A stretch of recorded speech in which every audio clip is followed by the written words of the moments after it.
And our meeting is now streaming live on Facebook.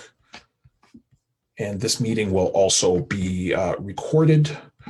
So it will not just be simulcast, but it will also be recorded.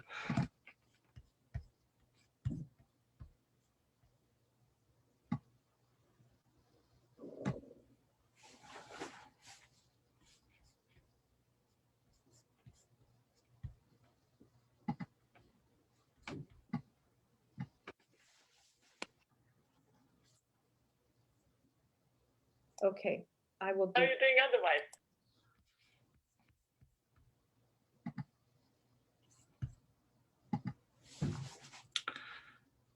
And good evening, everyone. This is a community town hall on the official plan. I am Councillor Rawlson King, and we are just waiting for more participants to enter the room. We want everybody to be aware that this town hall is going to be recorded and also simulcast on my Facebook page.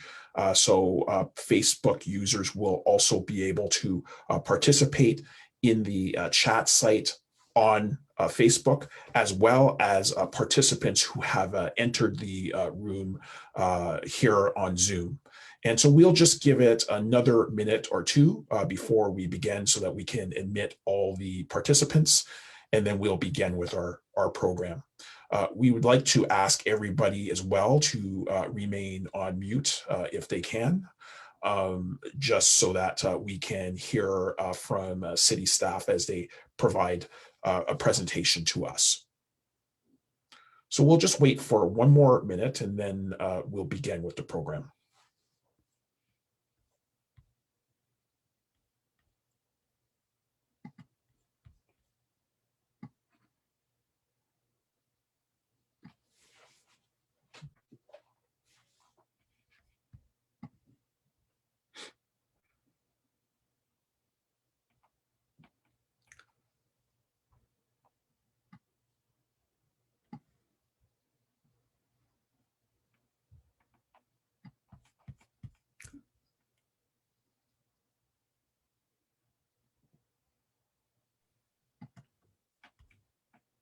Rawlson, how long is the presentation versus the time for questions? So we're going to try and maximize the time for questions, but staff will go through presentation and then they will take questions. And we have received some questions in advance, but they'll take questions. And I think that we've agreed between an hour to an hour and a half. We've had a meeting in the past where we took about an hour and a half, and then I'll wrap up with some comments and also answer a few brief questions as well. Okay. So I think we have the majority of our participants who have joined, and I know that people will be coming in as this continues. So good evening, everyone. Thank you for attending this town hall, which is focused on Ottawa's new official plan. As we know, in November 2020, a first draft of the official plan was released by planning staff to council and to the general public, which really operationalizes new concepts, including 15-minute neighborhoods, and introduces a new transect approach to city planning based on how we live, work, and play in different parts of the city. The first draft of the official plan proposed 6 transect areas across Ottawa, in which downtown focuses on creating space for more jobs and more residents while making it easier to get around without a car. In inner urban areas, the focused emphasis was on supporting neighborhood growth for more homes near walkable services and amenities. Under the new plan, outer urban areas would focus on transit, housing, and jobs that grow around main streets. And in the Greenbelt, the focus will be on protecting green spaces. The new plan also proposes that the suburbs will focus on neighborhood growth with more walkable services and amenities, while creating more jobs in suburban hubs such as Orleans, Canada, Barrhaven, and Riverside South. During a ward council meeting that I convened this year in February that specifically addressed the official plan, I listened very carefully to the concerns raised by community associations. Tonight, we are engaging with residents to ensure that we obtain the wide input needed to improve the plan. For this reason, this meeting tonight will feature a presentation on the draft official plan by city staff, followed immediately by a question and answer session that will be facilitated by staff. This will give you an opportunity to directly pose questions to staff about the initial draft, along with its changing trajectory. And I think it's very important to underline that this process has been underway, and obviously there have been calls for changes, and there is a change to the trajectory of the way the plan is going forward. And this is obviously because city staff did receive a tremendous amount of comments since the release of the document, and have committed to making changes to the document. After the question and answer session, city staff will depart, and I will provide a brief synopsis of how my office will move forward with community engagement and with the plan. But before we proceed with the presentation, I think it's good to remember that this will be a journey that will have a longer political runway since the final version of this plan is scheduled to come before council by the end of October. And we are also scheduled within that time frame in the fall to listen to comments and deputations at a joint committee, planning committee, in the run-up to that timeline. So that has been extended. It was initially supposed to be in June. We will be hearing from people in September. And so there is going to be more time for people and residents to provide comment. But at this point, I will invite staff members from the city to introduce themselves and to begin their presentation. So I once again want to thank you for turning out tonight to attend this session. Thank you so much, Councillor King, and thank you everyone, and good evening. Thank you everyone for joining us tonight. My name is Charmaine Forgy, and I will be moderating the question and answer period. There is some other city staff on the call as well, so I'm going to get them to introduce themselves before we get started. And we want to go through do a brief presentation because we really want to have the opportunity for you to have your questions answered.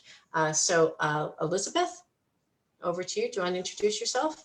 Thanks, Charmaine. So I'm Elizabeth White, and I'm a project and program management officer in Charmaine's team, and I primarily support her in the stakeholder engagement for the new official plan. So if you ever need anything, you can contact us through the new op@ottawa.ca inbox, and we'll do our best to help you. Thank you, Elizabeth. Robin, are you on the line? I know you're having some IT issues. Robin? Yes, thank you. Hi, my name is Robin Vandelan. I'm a senior planner in the policy section. Very pleased to be here. I'm working with the Rockcliffe folks actually on their secondary plan. That's my big thing that's happening in Councillor King's ward right now, although I do live in the ward as well, and I appreciate everything that goes on in here. I'm not sure whether I'll be handling the presentation or my colleague Alain Migueles, and that's my segue to Alain's introduction. Alain. Okay, Alain Migueles. Thank you, Charmaine, and thank you, Councillor. Good evening, everyone. Bonsoir tout le monde. Alors, je m'appelle Alain Migueles. My name is Alain Migueles. I'm the Manager of Planning Policy and Resiliency at the city. My team is working on the official plan, and we are working with Councillor King to do this Q&A tonight and answer some of the questions that you may have. Welcome. Okay, thank you, Alain. And I think Johnny, Johnny, you're on the call as well? Yes, hello everybody. My name is John Lenny. I'm a planner with the official plan team, also here. Sorry, John, I called you Johnny because I got your first and last name combined. So sorry about that. That's okay. Okay. So sorry, John.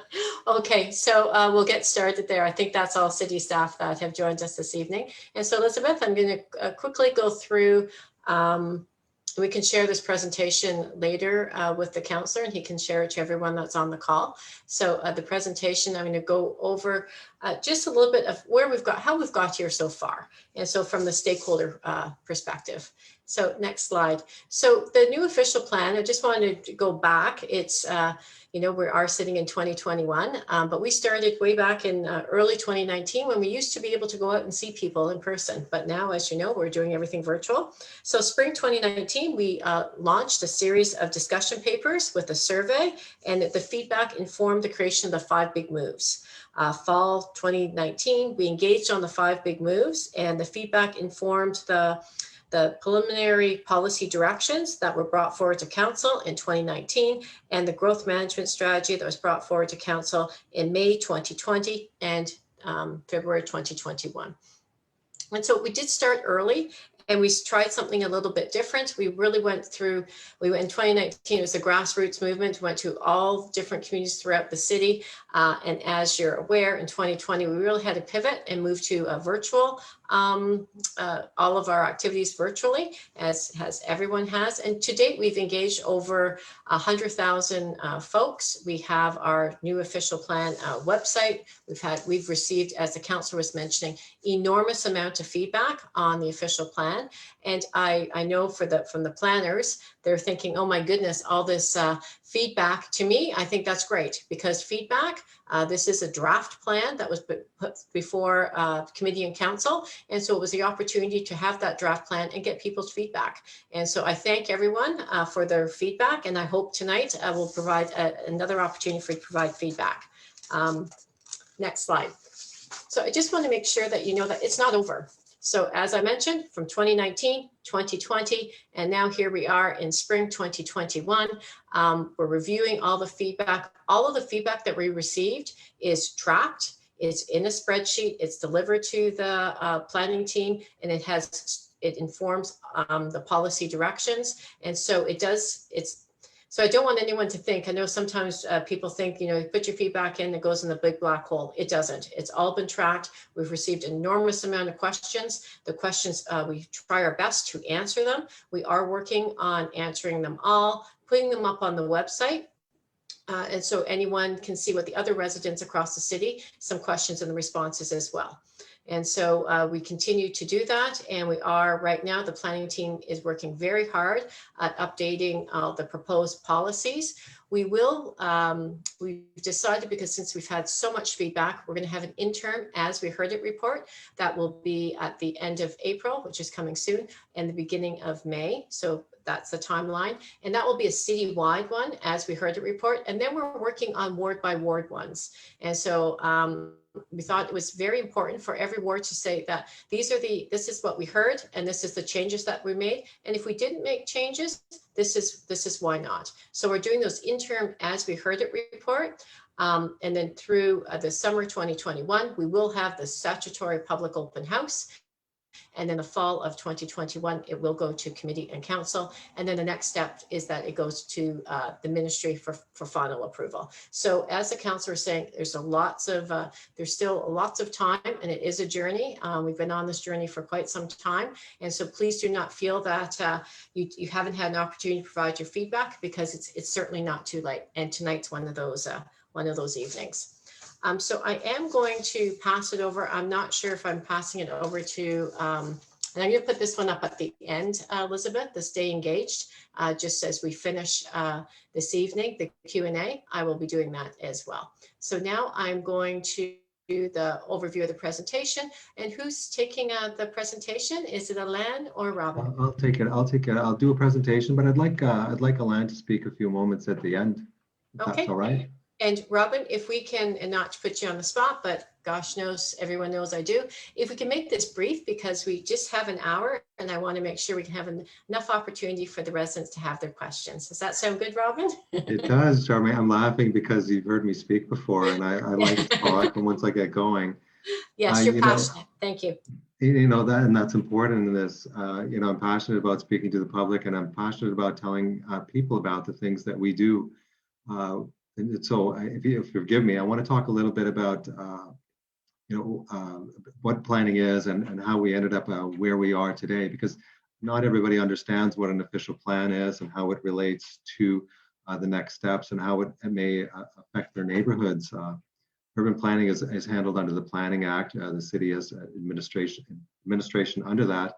We're required to have an official plan, and it's a sort of an overriding document that deals specifically with land use and what we'd like to have for permissions and land use and our vision for the future. The vision for this official plan takes us to the year 2046. It's a really interesting and exciting time because we're transitioning from a city that had a post-amalgamation. We had a post-amalgamation plan. And now this is a real fresh look at the city as we really go into a very challenging and interesting time in the transformation of the city. There's been so many things that have happened so recently. People forget, before the pandemic, we had an LRT start and things were really changing, and they're going to continue to change. And so I'd like to suggest that if there are any questions generally about planning or what we do at the city, I'd be very pleased to answer them, because we really want to add value to people's understanding in the ward about what it is that we do and the role of the plan and the zoning bylaw and Planning Act applications and how they happen. And that's where sort of the rubber hits the road with planning. So I'm going to ask Elizabeth to start the presentation, if you don't mind.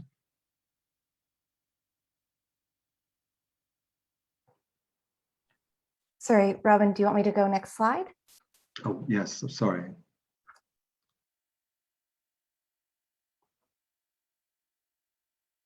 Sure. So the new official plan is a very quite a significant change from the existing plan that we have, and there's a lot of really high level things that we'd like to accomplish with this. And I'll just skim to the next slide. I'll speed it up a little bit.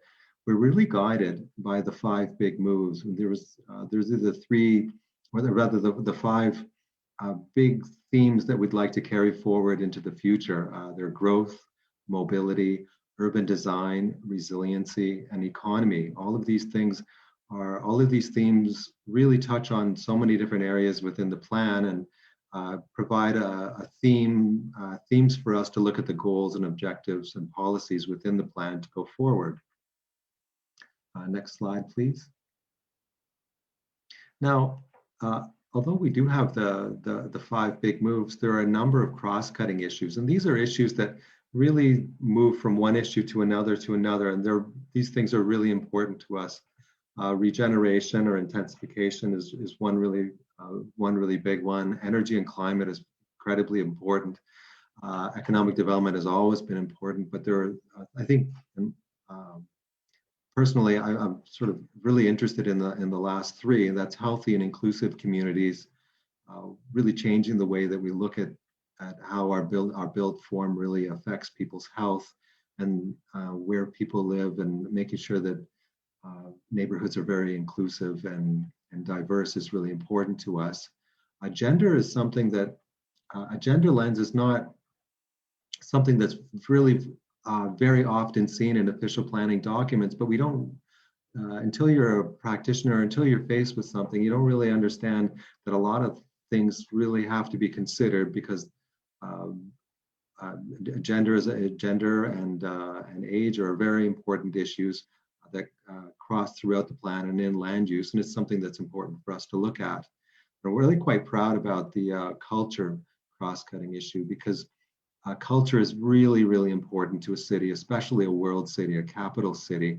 And I think we're probably the first official plan I know of in Canada that really has a focus on culture and promoting culture. And so I know that there's a lot of cultural activity that happens within the ward, and I know there's a new study going on in Vanier. And so I encourage people to really look at the plan and see what we have to say about culture and promoting culture within the city. Next slide, please. So there are certain big goals that we'd like to establish. The first is we would really like to slow the pace of what people tend to call urban sprawl, but it's really just the outward movement of the urban boundary further and further. It's also important for us to really try and make best use of our transit and the existing neighborhoods that we have. And so we've set a pretty good target of 60% regeneration by 2046. It's achievable, and we think we can be achievable. It's not going to happen in the first year, but it'll happen over time. And this means that the neighborhoods are going to change. And one of the things that we're focusing on is the concept of 15-minute neighborhoods, where people's needs can be met really within a 15-minute walk. I live in New Edinburgh, and I feel like I'm pretty close to a 15-minute community with access to Beechwood and transit. I think that almost everything that I really need can be achieved by walking or cycling. And I think people within the ward, I think probably more than some other areas around the city, can really understand the importance of a 15-minute neighborhood and the vitality that design like that really brings on. Next slide, please. Now, what's really interesting about our plan, and which is very different from a lot of other plans, is that we've looked at the form of the city and really decided that it makes sense for us to split things out into different transect areas, we call them. The next slide, please, and I'll explain it a little bit more. So when you look at the way that the city is set up, there's really a downtown area. There's an inner urban area that fringe around it, which includes Westboro. And in fact, the neighborhood where I live and most of the ward is in the inner urban area. There's also an outer urban area, and then there's a green belt, and then suburban areas that fill things out. And then we have a rural area. Now, what we've considered is that the planning rules relating to each of these areas really needs to be context specific. So specifically, the rules that apply to buildings downtown and structures downtown really don't make a lot of sense in a suburban area and most suburban areas. And those rules should be flexible and adaptable to each of these transect areas. So next slide, please.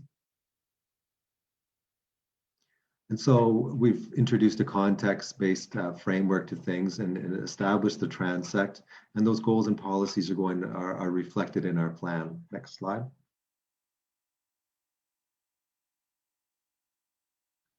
Okay, sorry, I'm skimming over some stuff. So I'm going to skim mostly over these as well. I was wanting to show people where these transect areas are, and I think the next slide is probably more important for our context today. So in dealing with the inner urban area. Perhaps go back a little bit. So when we're dealing with the inner urban area, sorry, there's a slide that's missing or blocked out in there, but that's okay, we'll just move on. So within the designations, we have things like hubs and corridors, and these are really the main streets and neighborhoods and areas that we already know and we already have. So what we used to call mixed-use centers are really hubs, and what we used to call main streets are now corridors. And when I speak about main streets, there's major ones and minor ones. Beechwood, which is closest to me, is both a minor and a major. We have, I believe Donald is a minor corridor, and Saint Laurent is a major corridor. We also have designations relating to neighborhoods, and we've split out employment areas out into traditional, industrial, freight and storage, and non-traditional. And just to say that we split these things out, you don't need to know the finer parts about them, but we've separated rural and industrial from the rural from the regular employment areas and the warehousing that we generally find in employment areas. But the key thing that I'd like to point out to people about our employment districts is, whereas we used to say that we really wanted to call areas with concentrations of offices employment areas, what we would really like to say is that we want offices to be permitted more broadly around the city, and so they should be concentrated in hubs and corridors and districts where we have transit and they support the neighborhoods around them. Next slide, please. So just a quick overview. We do have a number of designations. The Overbrook and Rockcliffe Park are neighborhoods. Donald, Beechwood, and St. Laurent are corridors. And then the hubs that we have are at Coventry and St. Laurent Mall. Next, please. So at these hubs, these are really network destinations. They're really the main focus for density and what we would call urbanity, where you're going to have the look and feel of more urban neighborhoods, a bit more height, a bit more closeness around the streets, and wider, more of a potential for 15-minute neighborhoods. Next. And then in corridors, and these are the ribbons that really join up the various areas of our city. So in a case like St. Laurent, Donald, and Beechwood, we would be looking at allowing additional heights along the transects. So it's a minor corridor is 6 stories, and a major corridor like St. Laurent or a little section of Beechwood would be about 9 stories for a maximum height. Next.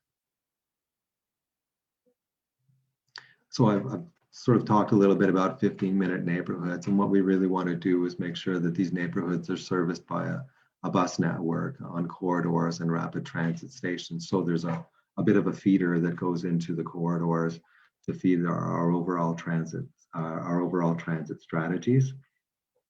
Neighborhoods are where most people are going to live, and we expect them to try to achieve complete communities with a diversity of housing types.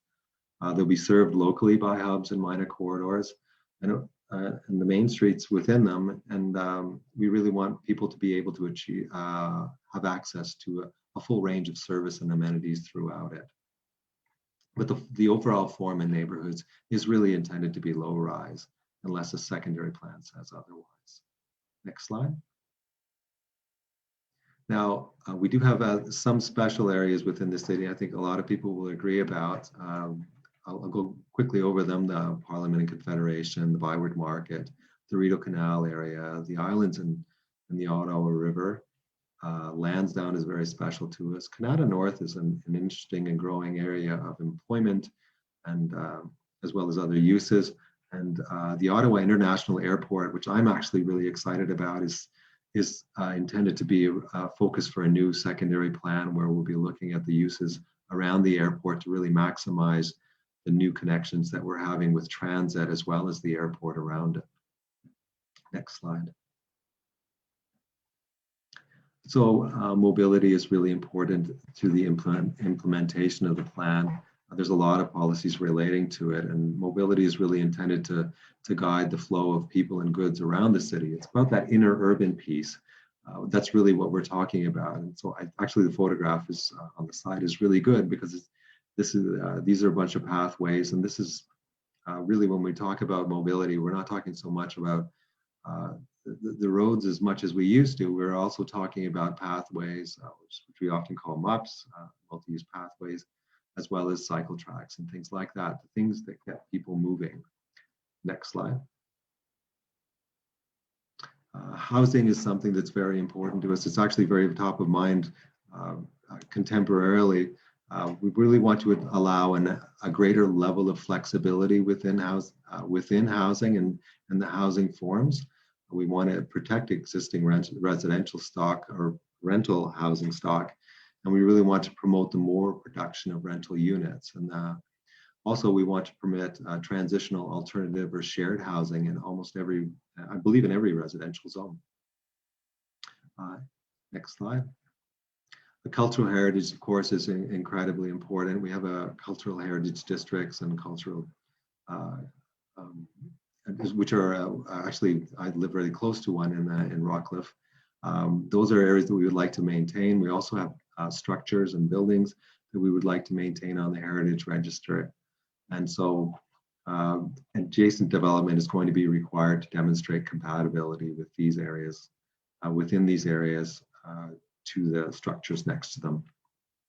And the city's also going to maintain a heritage watch list. The urban forest is really important to us. It's not only important for climate goals, but also for ecosystem service goals. So really maintaining wildlife and oxygen is really important to us, obviously.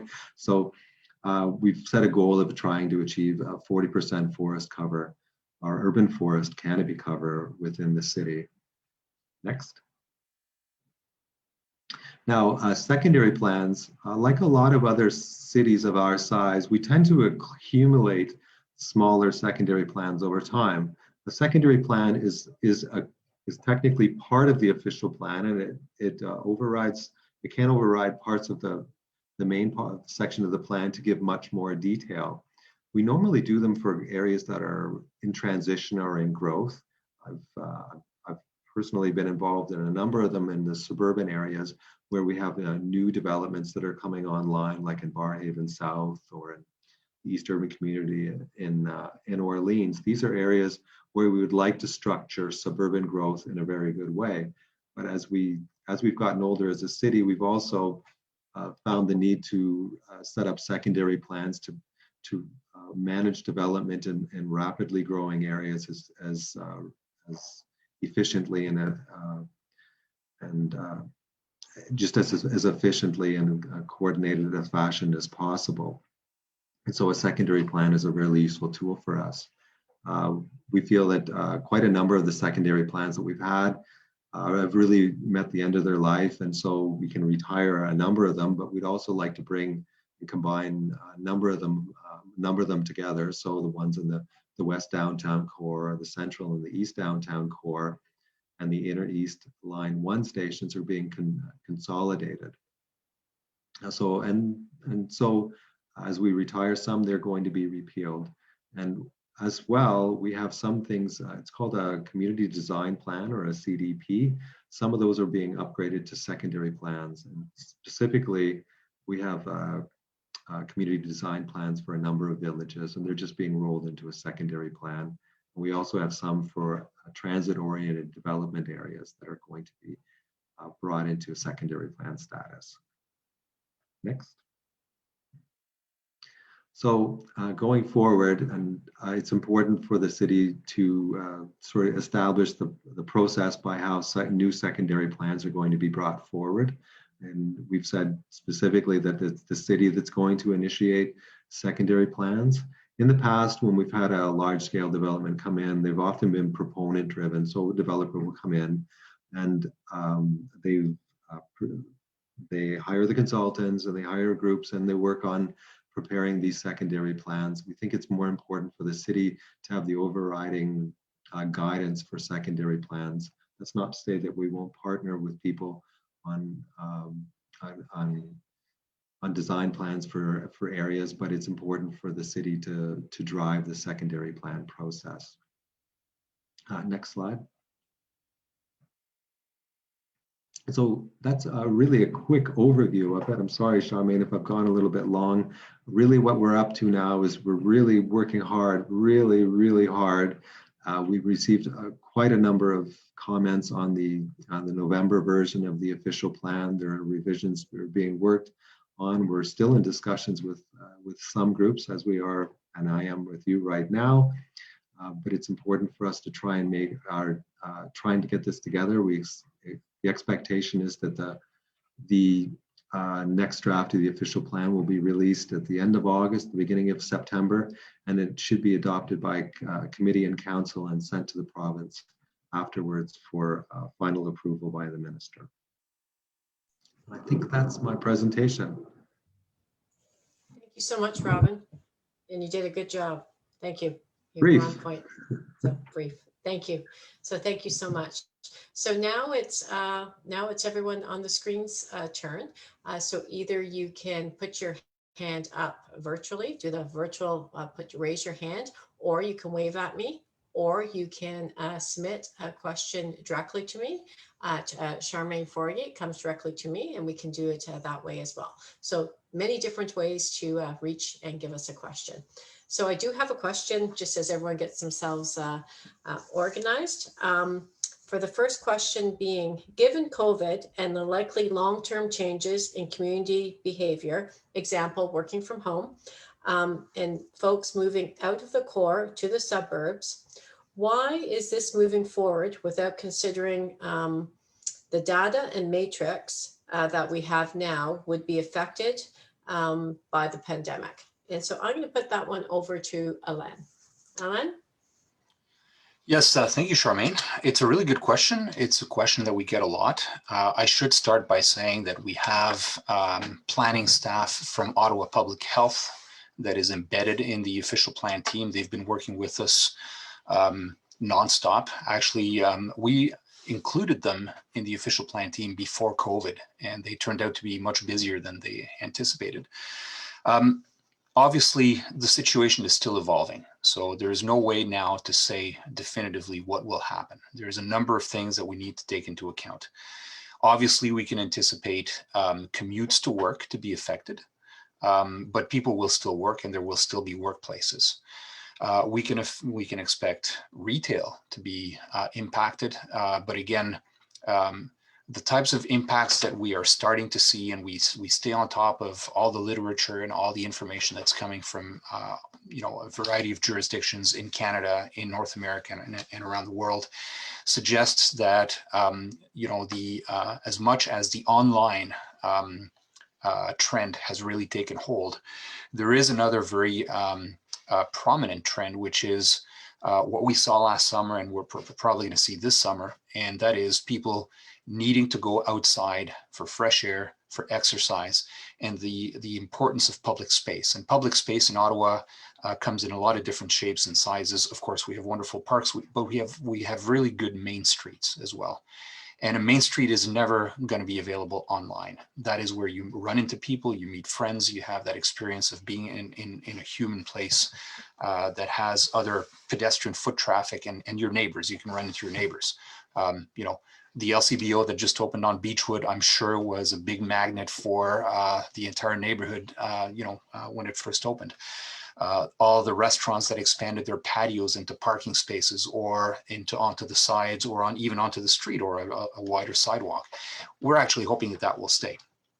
It's important to remember that it is a 25-year plan, and the pandemic will be long gone by the time that the planning period expires. We are planning for long term, and we're not going to change course and start sprawling more just because of COVID. Whether there's a temporary move for people to go to cottages and work from cottages, that's fine. But in terms of a permanent transfer of population from cities to the country, we don't see that. We don't see it at the national level. We don't see it at the metropolitan level. And it's something that we wouldn't encourage anyways. Nothing changes for a municipality. It's expensive to service sprawl. It's even more expensive to service rural dispersed development. And as for people moving to municipalities outside of Ottawa, well, those are also municipalities with official plans, with urban boundaries, with sewer systems that have their limits, with water systems that have their limits. And just because people think that there's going to be a massive transfer of population doesn't just make it happen. It's very difficult and it's very expensive to do that as a structural thing. So that's not something that we're going to be encouraging through the official plan or setting the stage for. We're very much still focused on strengthening the city, having a good city of neighborhoods, having a good city with good public space, and having a city where it's enjoyable to be in a neighborhood. We're a growing city. We're going to continue to grow, and we count on the official plan to guide that growth. Okay, thank you, Alain. Next question, Lynn, I see your hand, your hand up. Lynn, do you have a question? Hi there. Hi. I see that the plan is very much focused on the big picture in terms of land use. One of the things is that in this city are people. People need to live and people need housing. They need all these other things, jobs and transit and so on. But what I'm not seeing, and I've looked a little bit at some information that was given out by Manor Park Community Association, there seems to be a high dependency on the private sector for housing. And we know that depending on the private sector, which is wanting to make profits, is that it's not necessarily providing the housing that people need. It's the housing that they can make money on. And so what I want to know is where in the official plan or where after the official plan, when it gets a little bit better, because I don't like it at the moment, when it gets better, whether there's going to then be policies around housing. And those policies I would want is to have some percentages of rental, because what's starting to happen is that it's harder and harder for people to buy. So what kind of percentage is going to be required for anybody doing new housing that will talk about how much is going to be rental, how much is going to be supportive housing, how much is going to be affordable housing, and that could be both nonprofit, government-owned, and co-op housing. So I want to know about the follow-up and the inclusion of policies from the city around the type of housing that's going to be allowed in the regeneration of the neighborhoods, please. Okay. Thank you so much, Lynn, for your question. And who's best to answer that? Robin or Alain? Please just raise your hand so I can see. Robin, you're on mute. I was going to say, I think Alain's probably will get the first stab at it if he's got something. If there's something I have something to add after Alain, then I'll speak up. Okay, so sorry, Alain. And so the question is, in the OP, once there's been some changes, what will be the housing policy to ensure that there's different housing types and the percentage of for rental? Alain? Thanks, Charmaine, and thanks for the question. It's a really good question. It is a problem that Ottawa, like many cities, grapple with. There are things that the city can do, and there are things that the city cannot do. What we cannot do is set a target for rental or ownership. That's not permitted under the Planning Act. But knowing that, what we can do is make sure that it's easier to build housing that is both rental and ownership. Some of the work we did recently in the R4 zones was explicitly aimed at that, to make it easier for the kind of low-rise apartment that fits well in urban neighborhoods to be able to be built. We're also looking at a completely different strategy for housing, basically to look at the housing that traditionally was built in the suburbs. I mean, as you said very well, a city has people. We have to plan for people. When we look at the 400,000 people we expect between now and 2046, there's going to be large households and small households. Those large households, there are traditionally, young couples that are trying to raise kids and that are looking for homes with enough space to raise families. Typically, their only choice is to go to the suburbs. What this plan is trying to do is to take a whole bunch of that housing and put it in existing neighborhoods so that families have an opportunity to raise kids in existing neighborhoods, in houses that are ground oriented and that are low rise and that have a yard and that are close to things. Because if there's one thing that we're hearing from young people who want to start families, is that they don't necessarily want to go very far in remote suburbs. They want opportunities in the existing neighborhoods that are close to things, where there's a main street nearby, where the transit is good. I think affordability is also something that doesn't stop just at the price of a house. It includes the cost of transportation. If you're buying a house because it's far and you're paying less for the house, well, then you're basically building yourself into a model where you need to run a fleet of cars. And so your affordability is taken up by that.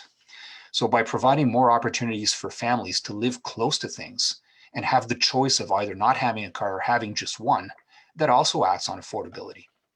The last thing I want to say is that the province now has put a tool in our hands which didn't exist before, and that's inclusionary zoning. And inclusionary zoning means that the city can start to require a certain percentage of housing to be affordable. That's brand new. It didn't exist before. Right now, we're doing the study to figure out what does that mean in Ottawa. What is affordable in Ottawa? There's a definition for every city. It's not going to be the same in Ottawa as in Toronto or Cornwall or what have you. So once we have that definition, then the city will put together the rules for affordable housing and for that inclusionary zoning. And the province only allows us to impose inclusionary zoning near transit stations. So if you go to the official plan, there's a map that shows where those transit stations are that would become inclusionary zoning areas. So those are just a few elements. I don't know, Robin, if you wanted to add, but there is a whole section on housing in the official plan where we're trying to act on the things that we have control over from a planning standpoint to make things easier for a whole range of housing to be produced.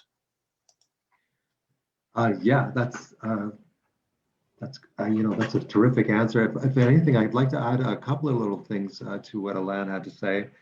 Within the ward, we have, these are protected major transit station areas. So when we're talking about implementing inclusionary zoning, we have them established in the draft official plan, and at Tremblay, Saint Laurent, Searville stations. It's just basically a big green streak that goes across the southern edge of the ward that is a protected major transit station area, proposed to be so. One of the things that I did pick up on in Ms. Markel's discussion, though, is you were talking about land tenure, which is very interesting to me. So there's rental, there's ownership, and you said co-op. I never hear people say co-op. I love those things.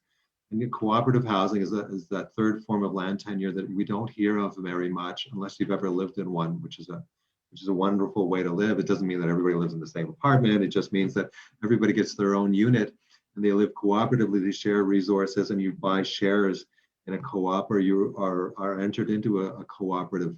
We have a few of them here in the area. It is a very interesting form of tenure, very useful. It tends to be very affordable. What I would like to say is that I think through the new plan, when we're talking about allowing a lot of additional height and density along these hubs and corridors, what we're really doing is allowing spaces to happen. I have a colleague who's been trying to establish a cooperative for quite a while, and the biggest challenge for them is finding land.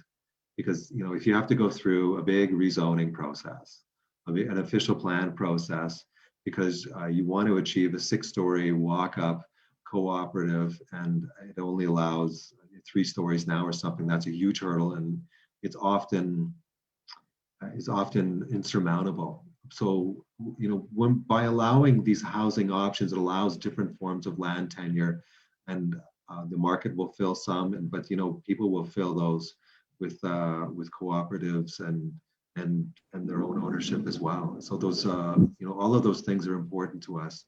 So it was a great observation. It was a great thing that you mentioned that. I don't get to hear that very often. Thank you. Thank you, Robin. And thank you, Lynn, for your question. Do you have a follow-up, Lynn? Yes, I do. I guess there's some other tenure things as well.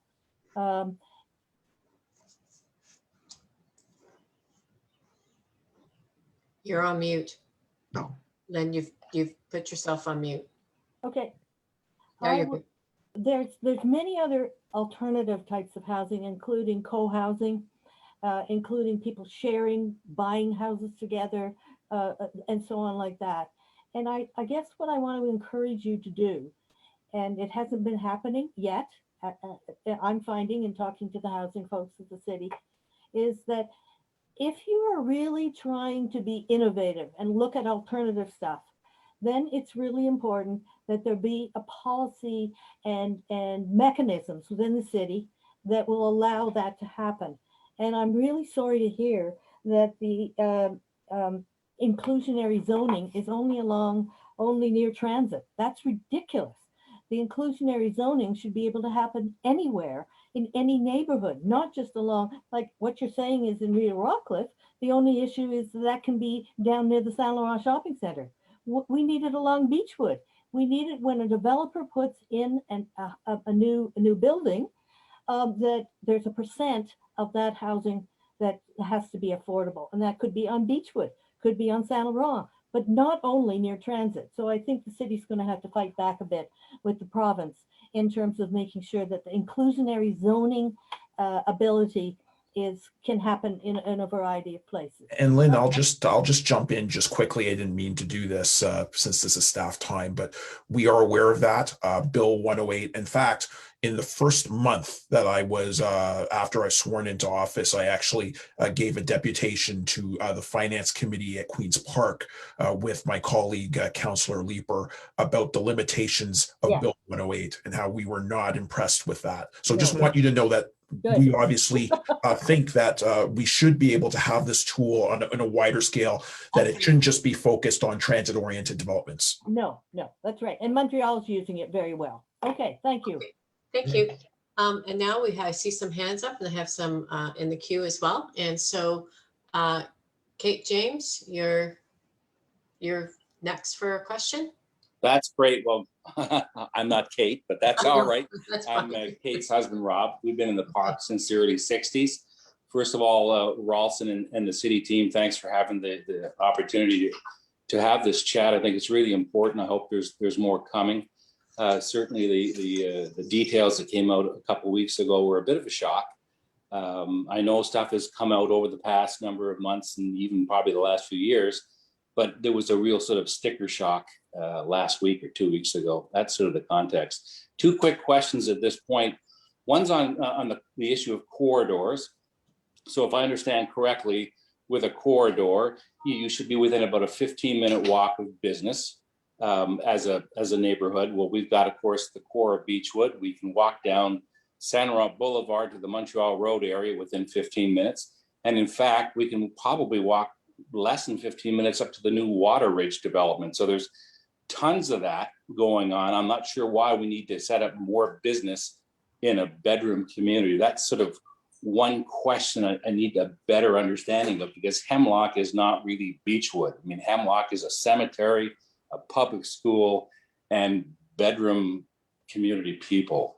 Second question, I've got to ask it in advance, and I apologize, but I have a vaccine date at 7:15 at City Hall, which I don't want to miss. Oh, no.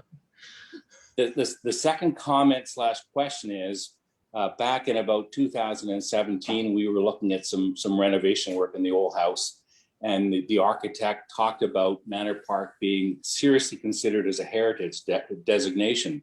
And so I'm quite surprised to see the flip-flop, I think the potential flip-flop from being a heritage designation to being an intensified urban place, talking about, multi-story buildings, which really takes away from, the whole heart and soul of this community that's been built up over 80 years. So I'm having trouble understanding where the initial vision seemed to be to designate the community as a heritage community or neighborhood into one that is now talking about an influx of roughly 5,000 people and multi-story buildings that will just absolutely alter what's been built over 80 years. That's not meant to be a negative comment. That's meant to be one to chew on and ponder as we move forward as a community. Okay. Thank you. Good luck with your vaccination. Thank you. Two Yeah. questions. I mean, if First question. I can just offer a couple of thoughts, Mr. Alain? James. Yeah. So I think first things first, when you think of corridors in the new plan, they're not necessarily tied to land use. They're functional corridors. They're streets that function as a corridor. It doesn't mean that they're going to have stores necessarily.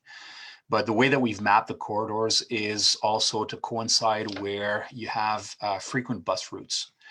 And those would be the streets where you can expect the community to use it as a point of entry into the neighborhood.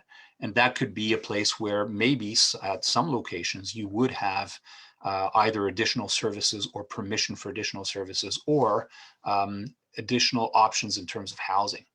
Now, I'm not sure what discussions our colleagues in Heritage have had with Manor Park, but we do have very strong policies on heritage in the official plan. And the tough thing is, heritage can mean a lot of different things. The Ontario Heritage Act allows you to talk about buildings where something famous happened or a famous person lived, or it allows you to talk about a particular building because of its importance historically or because its architectural style, or it allows you to talk about an area or a block or a district. And then you have to figure out, well, what's heritage about it? And what we're trying to marry, and it's not just in Manor Park or in other, in Centertown, in Sandy Hill, in Chinatown, there's heritage districts where really the challenge is, how can you keep the look of the place and still allow the place to be able to live and breathe and regenerate itself, and have the buildings find new use, have the buildings be reinvested in, have the buildings be re-inhabited. So that's all a legitimate part of talking about heritage. We all know about the application in Manor Park. It's about very key sites in Manor Park. It's not the entire neighborhood. It's really the intersection of Hemlock and Saint Laurent. And a little further down, it's inside in Brittany. So those are very particular areas, and we're dealing with that proponent through our development review folks. But it doesn't take away from all the discussion that we can have otherwise on heritage in any given area. And it's really up to our heritage colleagues to set that up. Well, thanks for that explanation. I'm a bit confused on the corridor piece again, because, and I might be misunderstanding because I'm shooting from the hip here right now. That's all good. Because you're planning or envisioning more bus routes down a corridor down Hemlock to Beechwood, does that then correlate to big buildings because you've got a bus route? It seems to be almost backwards. What's driving what? I'm not sure why, you know, there's a rationale to put 5,000 people in a spot that's held 800 or so because there's a bus route. That doesn't seem to hold a lot of water, given the pros and cons of play. Yeah, there's some pros, but you have to look at the impact on a community that's been built up over 80 plus years. It really will have such a large impact if all we're talking about here is a bus route. And frankly, since the early 60s, I can only recall one bus ever going down Hemlock, and that's been in the last maybe 18 months. So I'm a bit whizzed by that in some respects. I understand that there's more behind this. This is a very, you know, initial discussion, but I'd really like to understand that issue better, because again, I don't understand why a stretch of road that has a cemetery down one whole side and will never be developed, and on the other side a public school and basically housing, should be developed when there's already a core on Beechwood, a core on Santa Rosa Boulevard, and going to be another core up in Water Ridge. So I still don't understand the rationale behind that. I don't need an answer now because, hey, that's a complex issue, but it's something I'd really like to have you guys better explain moving forward, if I could respectfully. Good. Thank you so much. Thank you very much, guys. Yeah, thank you. Okay, the next question, Natalie. I'd like to address the question to Alain, and you talked about how you wanted to move families into the urban core, and for that you had to have ground-oriented units to make them family appealable. And I'm just using now the proposal from the Manor Park Estates redevelopment has lots and lots of towers and very few ground-oriented units. So we know that that developer has spoken to the planning staff at the city, and they've had preliminary discussions, and the plan that they're proposing now has some blessing from the city. So I just heard you talk really out of both sides of your mouth saying we need to move families into the core, yet the proposal is not really family oriented. Okay, thank you. So you're talking about a specific development application, Natalie? Well, it's the development application that many people are online about tonight. It's not just about the official plan, but the official plan leads to the densification of the redevelopment of the Manor Park Estates from 600 units to some now almost 4,000 units in the neighborhood. Okay, thank you for the clarification, Natalie. Alain, would you like to answer that? And also, I'm just going to say there's a few in the chat about that as well, Alain, about how the official plan and the family-friendly housing is being encouraged in existing neighborhoods. So it builds on what Natalie was saying. Alain? Yeah, I don't have the exact count of how many units and out of what size they're gonna provide, but obviously, I mean, I know that area very well. Actually, my kid's daycare provider lives on Eastbourne. From like years and years and years ago. They're older now, but I mean, I know the area well enough. The point is, you know, those buildings are at the end of their life. And the question for the city is, if the owner wants to replace them, what are we comfortable with in terms of replacement? So we talked about corridors. Mr. James talked about corridors a few minutes ago. You're at the corner of two, Saint Laurent and Hemlock. It leads into Water Ridge, but I mean, the reason you've got that designated as a corridor in the official plan is, you know, Hemlock basically leads into Beechwood and leads into the market. It's a street that crosses several neighborhoods, and it does have the number 7 bus on it that takes you to the O train. The new approach that the city would take, you know, in the older days, I mean, if you're having all this development, probably what would have happened is we would have looked for the developer to widen intersections and add lanes of traffic and create more car capacity. And we know now that that's not what we want to do. What we want to do is make sure that people can function on foot and on transit. and increase the frequency of the runs of the transit routes. I'm just going to finish, Nathalie, and give the opportunity for the extra population to develop enough of a critical mass in the neighborhood so that there be more services available for the entire neighborhood. I know there's a couple of little stores on Saint Laurent, north of Hemlock, but it's not nearly enough. It's not nearly enough for what you would really need to function as a 15-minute neighborhood. At best, people can take their car and drive to the metro on Beechwood. But if we want to have something that's closer to people in that area so that you're not tied to a car all the time, then you need enough folks in the neighborhood to make that critical mass lead to the services that would then benefit the entire neighborhood. So there is a plus to redevelopment when it starts to happen. We will be insisting on large dwellings. And there are some large dwelling types of units that are proposed in that development, but it's not going to all be large dwellings, as we know very well. Can I have a follow-up? I think, Elaine, honestly, you spend a lot of time addressing the neighborhood shopping and more of Rob James's question than the lack of ground-oriented units in that proposal. And I think you and I both really know that in realities, families with many children are not going to really choose to live in apartment dwellings that they have to go up in an elevator, which would be anything that's a 4+ story building. So there's very few stacked townhouse proposals on that. There's a lot of towers. So I'm not seeing, honestly, a lot of family housing in that proposal. I'm not saying I'm against the proposal, and I know that there's going to be huge intensification, but if you're saying you want to see families downtown, that proposal really doesn't look like it addresses it at all. Well, I don't want to speak on behalf of our colleagues in development review either. They're the ones who are handling the application. I think we hear what you're saying. You're not going to get every type of unit in every development in every case. So it's really on a case-by-case basis. The official plan is a plan for the entire city, but you're not going to get the entire official plan in every single site and every single application. So I think that's important to remember too. Okay, thank you, Ellen. Thank you, Natalie, for your question. Yep, Brianna, it's your turn. So actually, it just follows up on what Natalie brought up there, and thanks so much, Natalie, for articulating that well. I live in an area called Manor Park Hill, so it's just east of Saint Laurent Boulevard, just south of Hemlock and north of Brittany.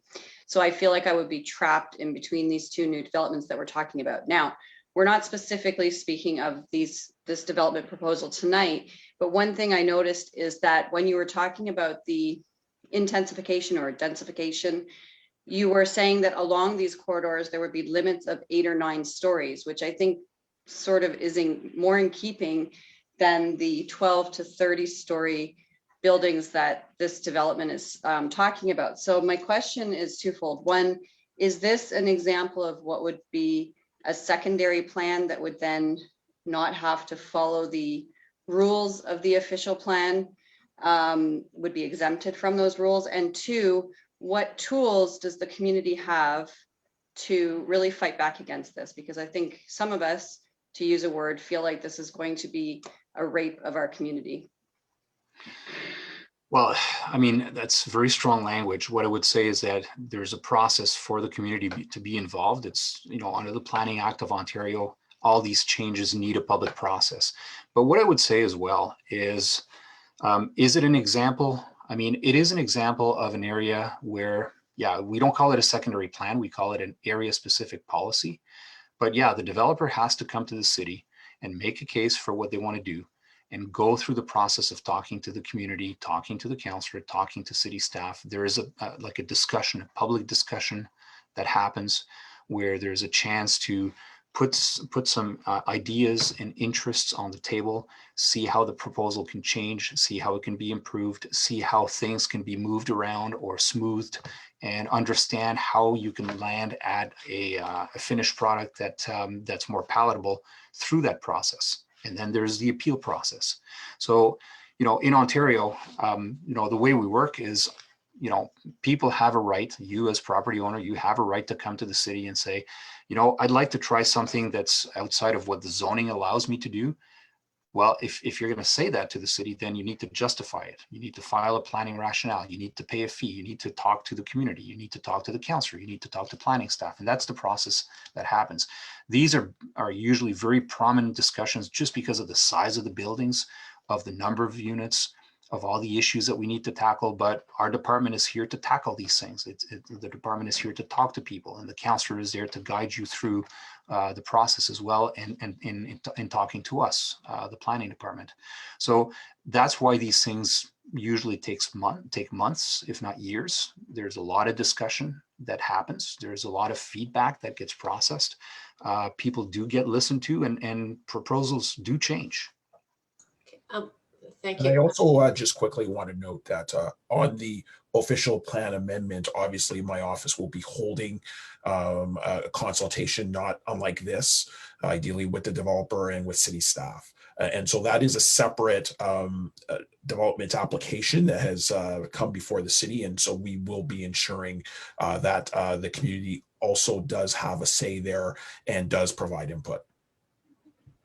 Thank you, Councillor. And I just want, Ellen, I think maybe one question wasn't answered. Is this an example, the example that Brianna gave, is this an example of something that would require a secondary plan and go against the official plan? Did I say that? Yes, I did. Yeah. So indirectly, yes, except as I said, we wouldn't call it a secondary plan. We would call it an area specific policy, because a secondary plan would be for an entire, let's say, the neighborhood of a station, or a secondary plan is something that the city does in areas where we're anticipating a lot of change across hundreds of properties. But if you're dealing with the land holdings of one owner, we would call that an area specific policy. But yeah, the answer is yes. Okay. Thank you. Thank you, Alan, for that clarification. I'm taking one from the chat, and then Megan, you'll be next. Does the OP provide any specific mechanisms, incentives, regulations, investments, etc., to ensure that the city will be meeting its greenhouse gases and greenhouse gas reduction goals?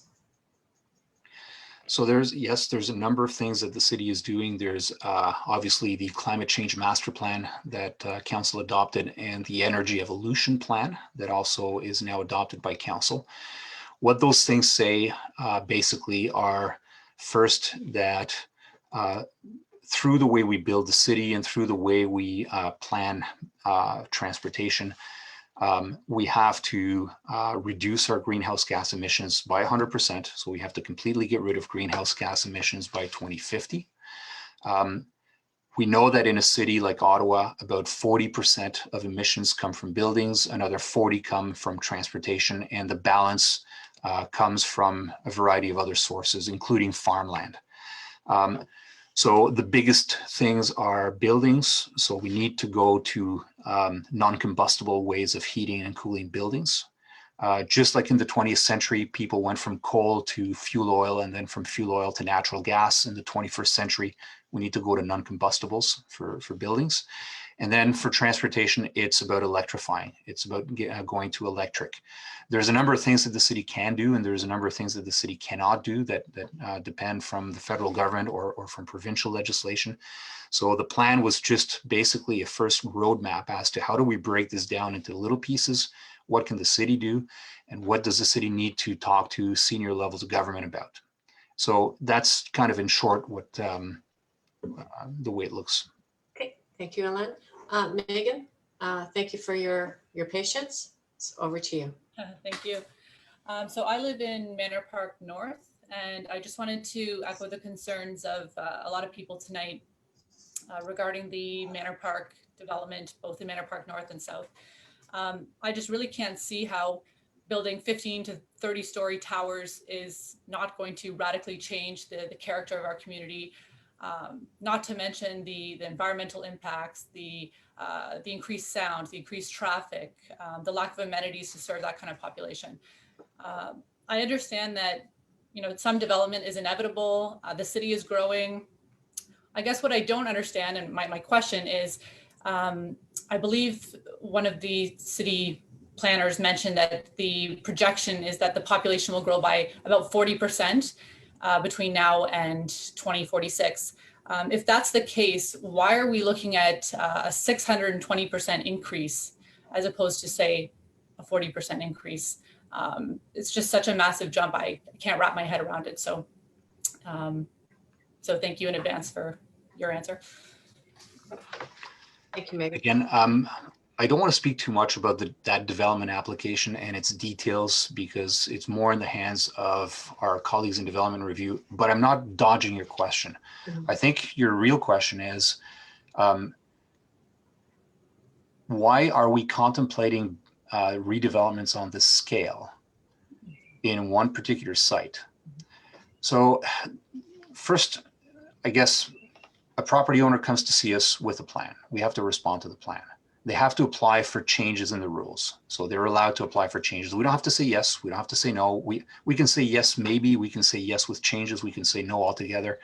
But usually we start with what people come to see us with, and then we have to put a whole bunch of policies, interests, opinions, and viewpoints into on the table and into the discussion. So council has not decided what to do with this application yet. There's a lot of discussion happening. I think the numbers game or the percentages, I think that can play tricks in a lot of different ways. I mean, we are talking about 400,000 new people, but we're also not expecting every single property owner to sell their property and make it available for redevelopment.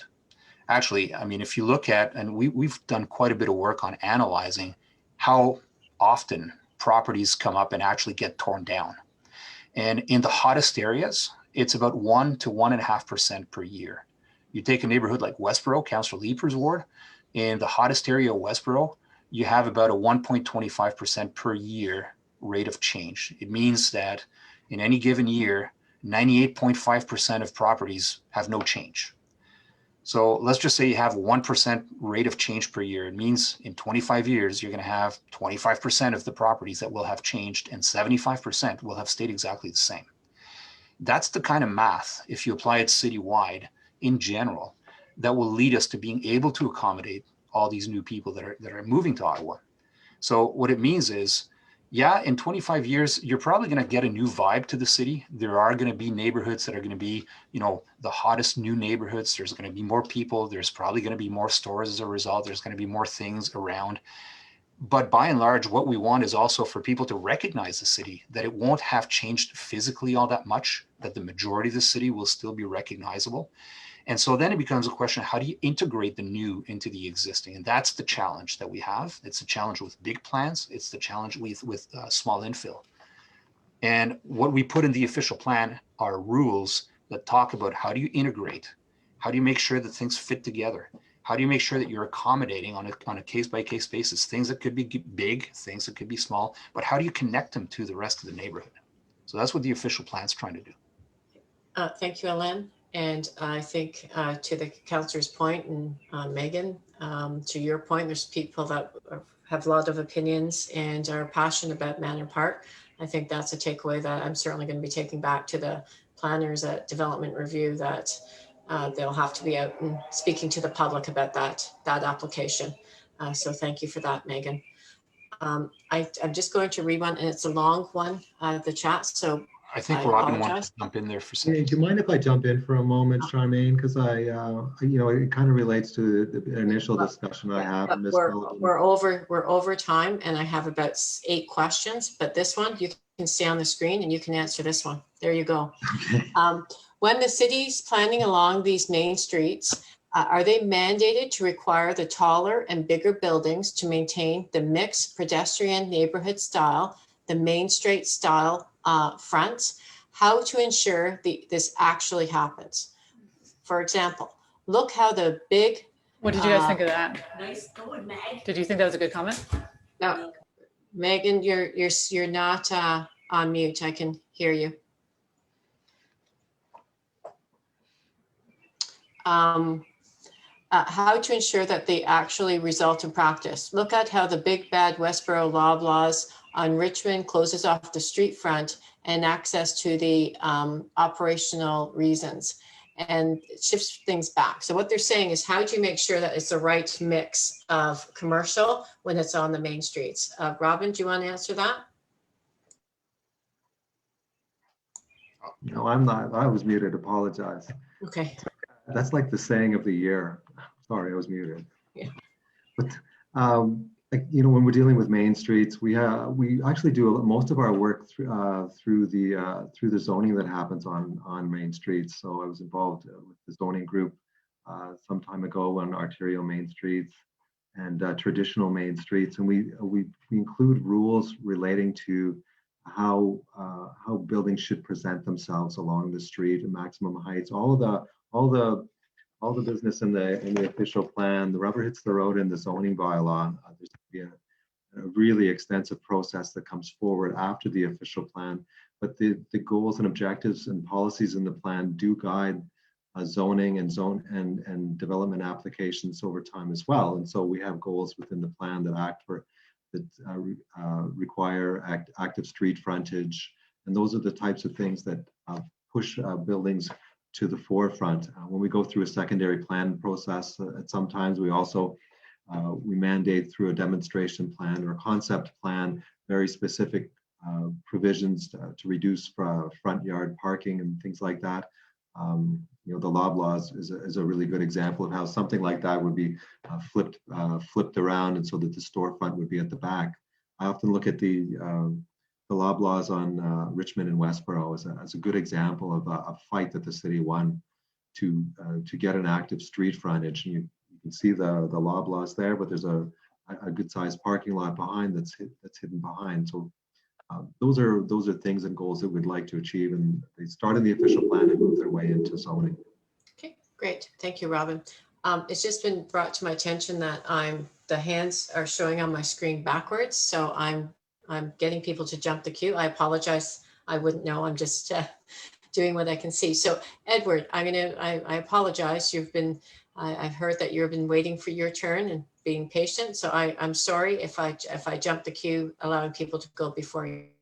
Sorry. Okay, I apologize. thank you very much. A couple of comments. One is, I'm surprised in a presentation like this, where we're talking about a big plan that is designed to go out for many years, and we don't start talking presentation by saying, here are our basic assumptions. This is what we are assuming, where we're going to start from. I have seen, for instance, discussions in the press and elsewhere about projections for the population of the city of Ottawa, which presumably is one of the main things underpinning intensification. And yet, what I have seen as population projections seem to me to be wildly exaggerated. And if we don't put these things up front, we will not be able to judge in 10 years' time whether the plan we came up with that was based on these assumptions actually makes sense anymore. Because if our assumptions were right, then we say, we probably came up with a good plan. But if our assumptions were wrong, then we probably had better say that plan wasn't very good because we based it on the wrong assumptions.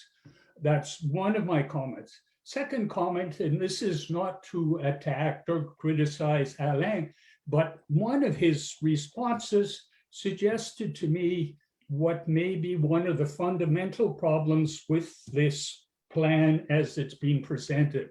And that is that it seems to be the city or the planners trying to do things to people rather than respond to what people want.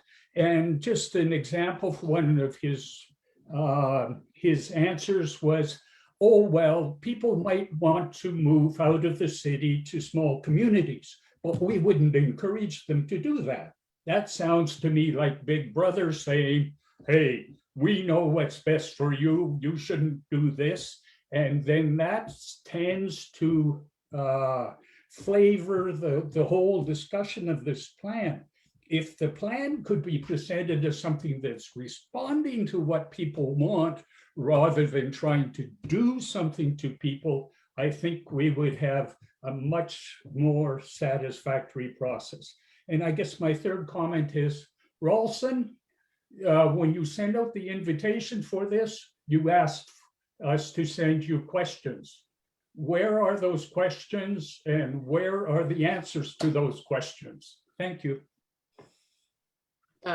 Councillor, I can take that question. I do have the questions, and we will provide answers to them if we don't get to them.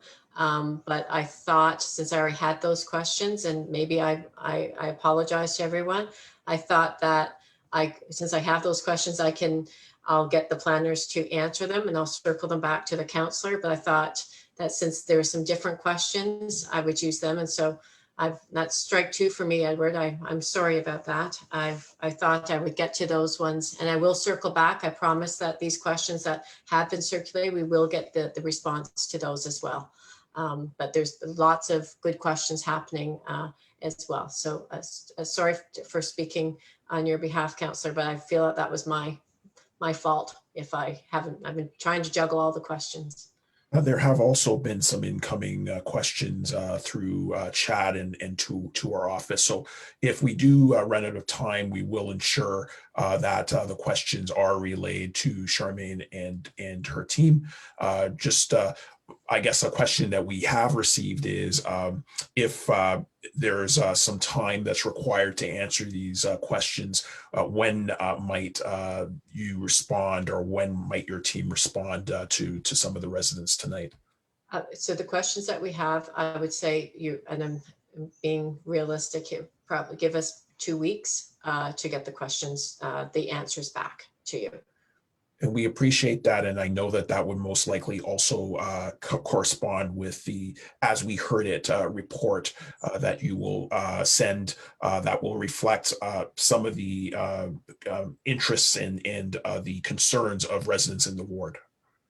Absolutely, Councillor. The questions, they're great because it gives us the opportunity to see what the folks in this ward feel are the main issues, and so that is very helpful. So they will be taken into account. If I can get them sooner, I will, but I'm not writing responses, so I can't really comment. So I see that Robin, did you want to say? Thank you, Councillor. Yes, if I can answer, I think I can answer the first two questions Edward had. The first are related to growth management and the growth numbers. Quick answer: the city continuously monitors.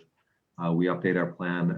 We're required to update our plan every 5 years, but we actually monitor the uptake on housing and the changes in housing year over year through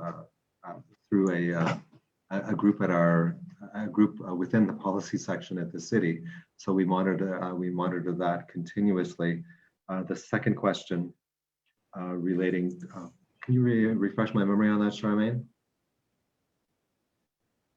The second question was the community. Why are we doing, why it seems like the plan is built on what? Oh, right. It was about housing and like, sort of, the big brother thing.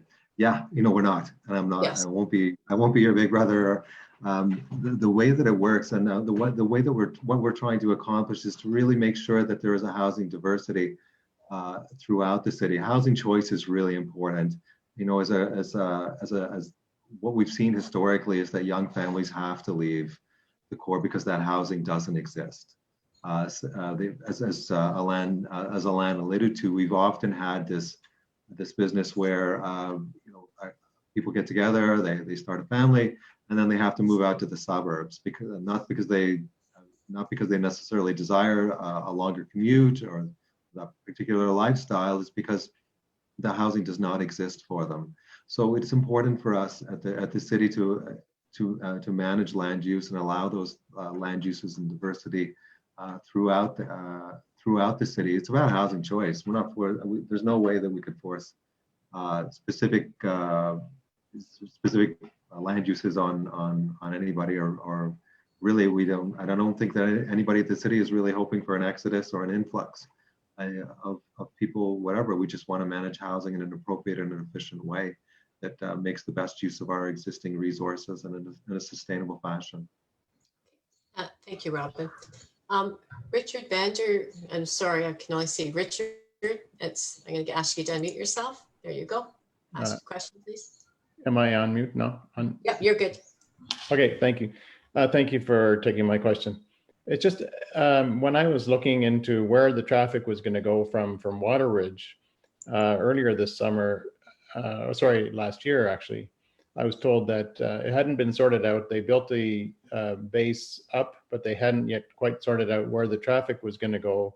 But it was being considered to bring the traffic through the NRC and out to Montreal Road. But now they've narrowed Montreal Road, which brings now the traffic along the Hemlock corridor. So already, before you build any towers or anything else, you're already going to have a lot more traffic along Hemlock and Beechwood. Now you're going to add in towers and a lot more density along here. That brings in even more traffic, more people. And then I wonder, where is that traffic going to go? And then the effects of that traffic on people's health in terms of the increased noise, the pollution and so forth. And there are lots of adverse effects of that in terms of breast cancer, and diabetes, and there's a whole host of effects and dementia and so forth, which are all related to increased air pollution and increased noise, sleep quality, early fetal loss, et cetera, et cetera. So this has, in your slides, you show that we're worried about, and we are taking into account the effect of densification on people's health. Well, I'm very concerned about that. And I'm wondering if you're going to be taking more of that in. I mean, we already have Waterridge, and now we're going to add in towers. It really worries me. Thank you so much, Richard, for your comments and your question. Robin or Alain? Do you mind if I start on this? Because it kind of gets to what Megan and the other folks were concerned about earlier. I just would like to say that, I mean, we came here to talk about the new official plan. This is like a good plan is I'll keep the existing one and the new one wherever I go. But what I wanted to point out to you is that the application that you're being faced with in your neighborhood is not consistent with the official plan that we have, nor the official plan that has been written and is in draft form. The application that's come forward, as Alain said, is an official plan amendment. So what that means by definition is the plan as it stands does not support the development that is requested by the applicant. They have to come in. We certainly set the rules. The province sets the rules by which those do. So, you know, walking away from this, because I know the meeting is winding down. What I'd really like to move the dialogue towards is to say, look, I want you to look at our official plan. I know that there are we're talking about some changes to the way that we want to deal with hubs and corridors. This, you know, Manor Park Estates isn't a hub in the draft plan. It is not it's not within the transforming neighborhood overlay that I'm aware of. It's so when you are looking, and I understand that people in the community are upset and they want to fight this application. The first place that you should begin is to be looking at the plan. What does our plan say about our neighborhoods? What is our collective vision for the city and our neighborhoods? That's the discussion that we start with developers, and that's really the basis for it. And so dealing with Richard's question, yeah, public health is incredibly important. It is unprecedented for us to have two people from Ottawa Public Health ingrained into our official plan team. They're every day contributing to the policies. It's an incredibly important thing, and we have a strong set of policies relating to noise and pollution. I feel very proud about what the plan that we have and the draft plan that we have and the progress that we're making as a city moving forward, because it obviously that is, as we talked about earlier, people are the resource. It's not land, it's people, and finding places for people to live. So I want to encourage you, and I guess this is really getting on to closing remarks, because I have an LRT meeting to start in a minute, that you know, the folks from Manor Park Estates area there is that you should be looking at the plan and look at our plan now, and look at the new official plan, because that's the bar. Those are the milestones. If there's something that you find that is unsupportive of your views, then please submit those comments to us on the official plan. and we want to work with you and that we have. Thank you. Thank you, Robin. I know, Councillor, we've gone over. I do have three people with their hand up and some questions. I will get back. And am I okay to continue, Councillor? Absolutely. Okay, thank you. Thank you for that. Andrew Stewart or Andre Stewart, Andrea, sorry, my glasses. Sorry, Hi, Andrea. hi there. Hi, Thanks Andrea. for taking my question. How is everyone tonight? Good. My family lives on Hemlock, and so I feel like a lot of the discussion about what's happening for our ward in the master plan really does directly affect people who live on Hemlock Road. I find the choice that the planners are using, maybe because I work as a writer as a living, changing the terminology of Main Street to corridor is misleading, because a corridor is something you pass through. And this is the problem that we have on Hemlock Road. It is a residential street. It is 100% residential with a school, and it is treated as an Autobahn that people pass through. And what my concern with the master plan is that that is going to be reinforced. And this road, where I don't think there's any plans of any of the people that own properties along this road, I think we're only the third owner of this house that was built in the late 1940s. They're not going to tear it down and build, as is suggested, a 6-story building on this street. But what will happen is our residential street will continue to be busier and busier in an unfettered way. So I want to know why is Hemlock being proposed as a minor corridor when it is in fact a residential street?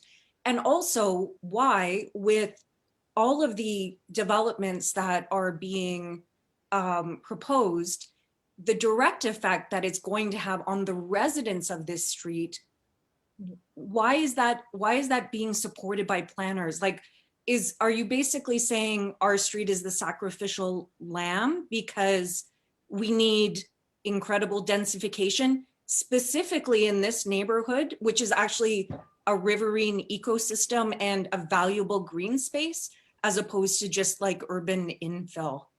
So that's what I'm wondering. Why Hemlock? Like, why are we picking on Hemlock so much?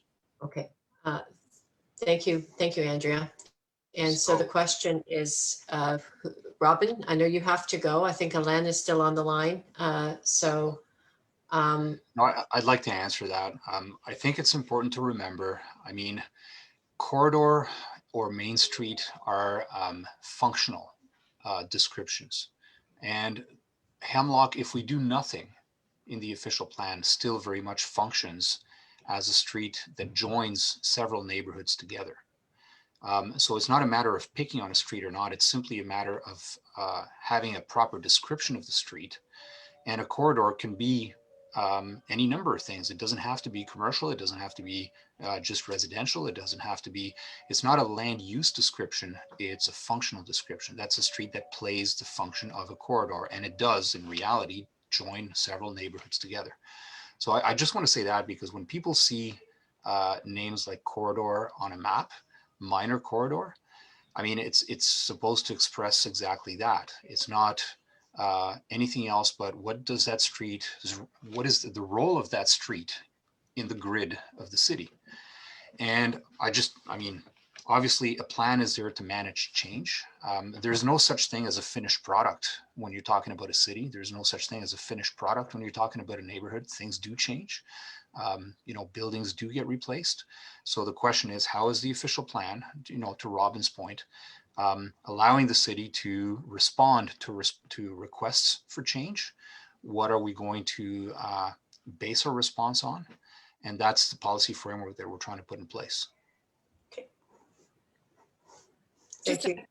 I appreciate that response. I think what my concern is that I feel like we're being asked to pay an unfair burden in our ward generally, and then Hemlock Road specifically, with the burden of densification, which really it should be spread across the city. And importantly, when I look at our neighborhood, I see a riverine environment. When we're talking about preserving green space, Manor Park is a great example of a functional integrated neighborhood in a very vibrant ecosystem. And so nature doesn't function where it just lives out beyond Canada. It's here. And if there's just intensive urban densification in certain areas, it is going to crush migratory routes, all sorts of things. Like the city needs to consider holistically how green space and the environments works within the city. And your colleagues in Toronto are undoing years currently of an attitude that was the opposite.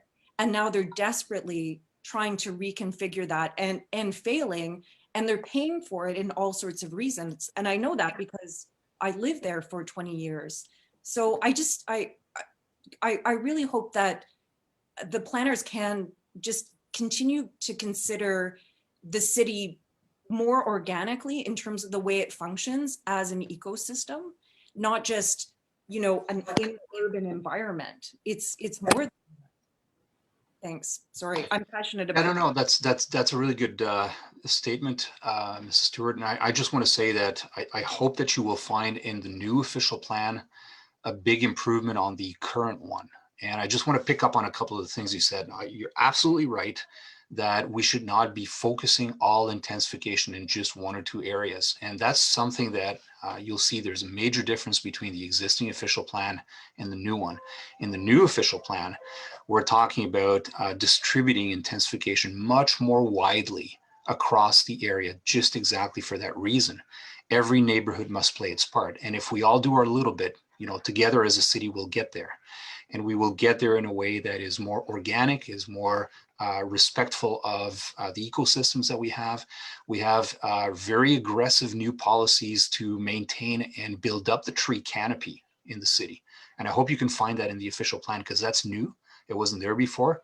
And again, it's one of these things that has to go hand in hand. Ottawa is different than Toronto, and we want to stay a good city, and we want to stay that kind of city. But at the same time, we do have to cope with how do we grow into the next slice of population in a way that's livable? And that's what this plan is trying to do. Thank you, Alain. I know we have a few more. Ralph? Hi, everyone. You can hear me now and see me? Okay. Well, this question is for Alain, and it was facilitated by his remark that the new plan will make the inner urban area more attractive to a family with kids.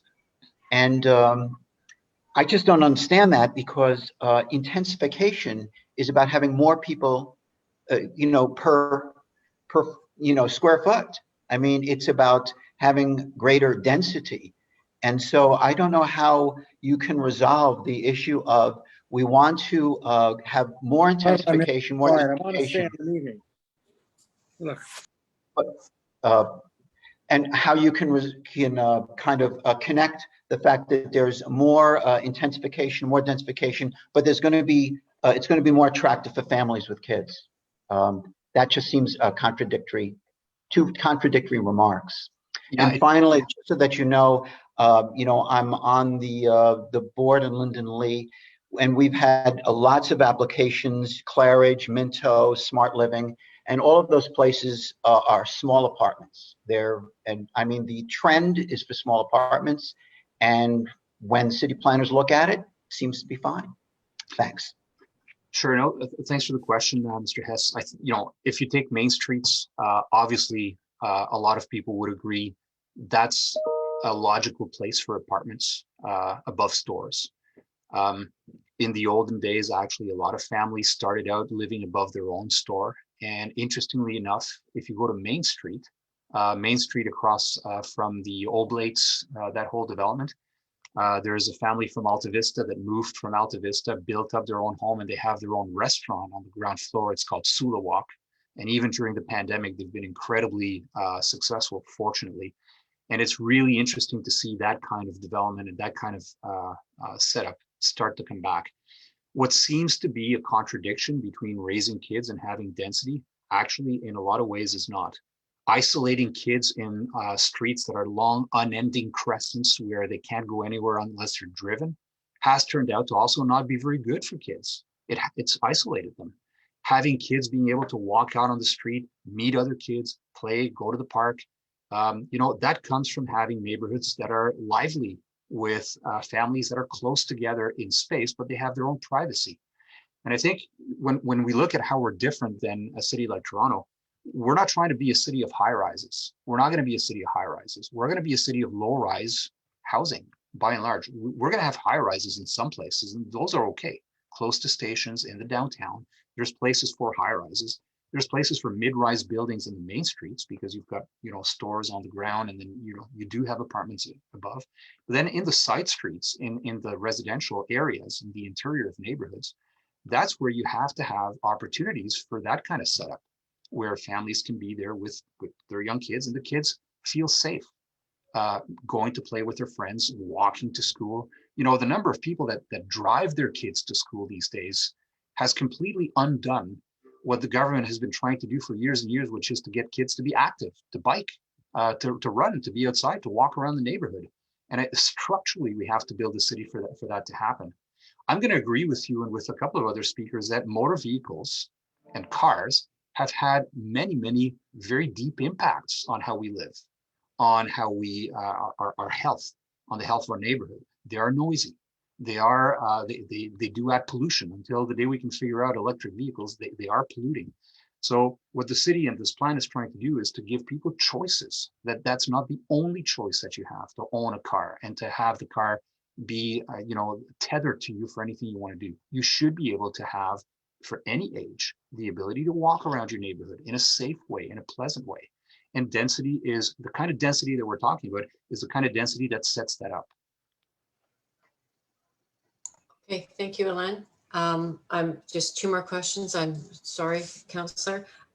Michael Patrick, your hand's been up and I apologize, I didn't see it. And then Elizabeth, I do see you and you'll be the final question. That's okay, thank you. I just wanted to reiterate the importance of listening to the neighbors and the neighborhood people and getting input from the community rather than allowing the planners to develop a plan and then try to sell it.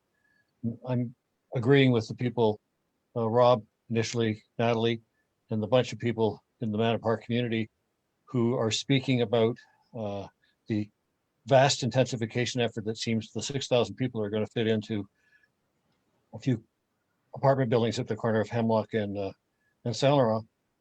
Hemlock is not a main street. Hemlock happens to be a road that connects Montreal Road via Saint Laurent to Beechwood. And I look at some of the things that have developed in the past, and I look at the development. Somebody mentioned the liquor store on Beechwood. How many years did that retail space sit empty until the SAQ or LQ, the Liquor Control Board decided to stick a store in there because the one in Vanier was too small.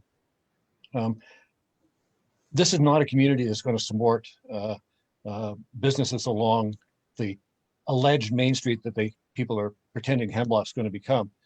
I looked at the plan that has the neighborhood of apartment buildings feeding in and out onto Braemar, onto the street that the school is on, and living in the community and knowing how much traffic problems that street already has. The school bus drop off and pickup has precedence on that street, and parents have to pick their kids up on Thornwood behind the school now. The morning and evening rush hours around the school are horrendous at the best of times. And you add 6,000 people in apartment buildings in that neighborhood, I can't imagine what the problems they're going to cause are going to descend on us. There's no reason in the world why we have two official plans, neither of which, the current one and the one that's being proposed, neither of which supports any of this development, I can't see any reason why it wasn't turned down absolutely by city planning and saying this does not fit neither the current plan nor the future plan. Come back with something that is a bit more reasonable. This shouldn't be on the table at all. It should have been rejected out of hand before it was even tabled in the press. More people that speak out against it, the more record there will be of us being upset with what is going on, and possibly the more recording of the negative reaction of the community, the quicker this thing will be dispelled. Thank you. Okay, thank you, Michael. And Elizabeth, as promised, you're the last question. Oh, you're on mute. There you go. Thank you so much, Charmaine. And it's just been wonderful to hear so many Manor Parkers tonight. Sometimes it feels lonely at MPCA because we don't hear your voices, but they're coming loud and strong over the last few days since the OPA from the Manor Park Estates went to the city. I have a few questions. One for Alain, who said that the Manor Park Estates cannot be a plan, a secondary plan, because there's only one owner. In fact, there's also another developer on Karen's Way. So there are at least two, and it's 35 acres. I would think a 35-acre development deserves to be a secondary plan and hook in and unite the Beechwood secondary plan through Hemlock with the Saint Laurent plan.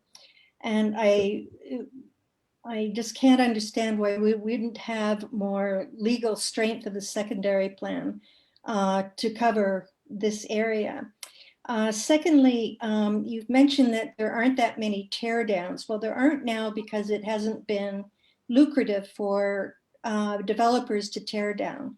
But it will be very easy for people to come and offer me $500,000 more for my house and to build 4 stories and make over $4 million by selling each flat for over $1 million. So I think once you unleash this this zoning, blanket zoning on all of us, we're going to see huge changes in our neighborhood. And it's a neighborhood we already love. We don't need to change it so that, and it's full of families.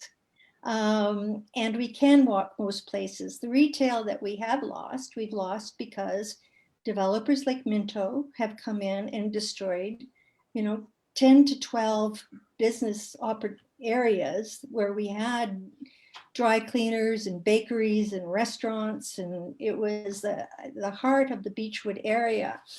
But small businesses cannot afford to live in cannot afford the rents in the 6-story and 8-story houses that you're planning for the buildings that you plan for the main street.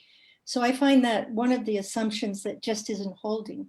In fact, Claridge just changed their 12,500 square feet that was agreed to be retail in their last approved site plan to no retail. And we had to fight to get 3 apartments on the ground floor that they are holding to be retail. So the developers are not going to help us have more retail or more walkable areas.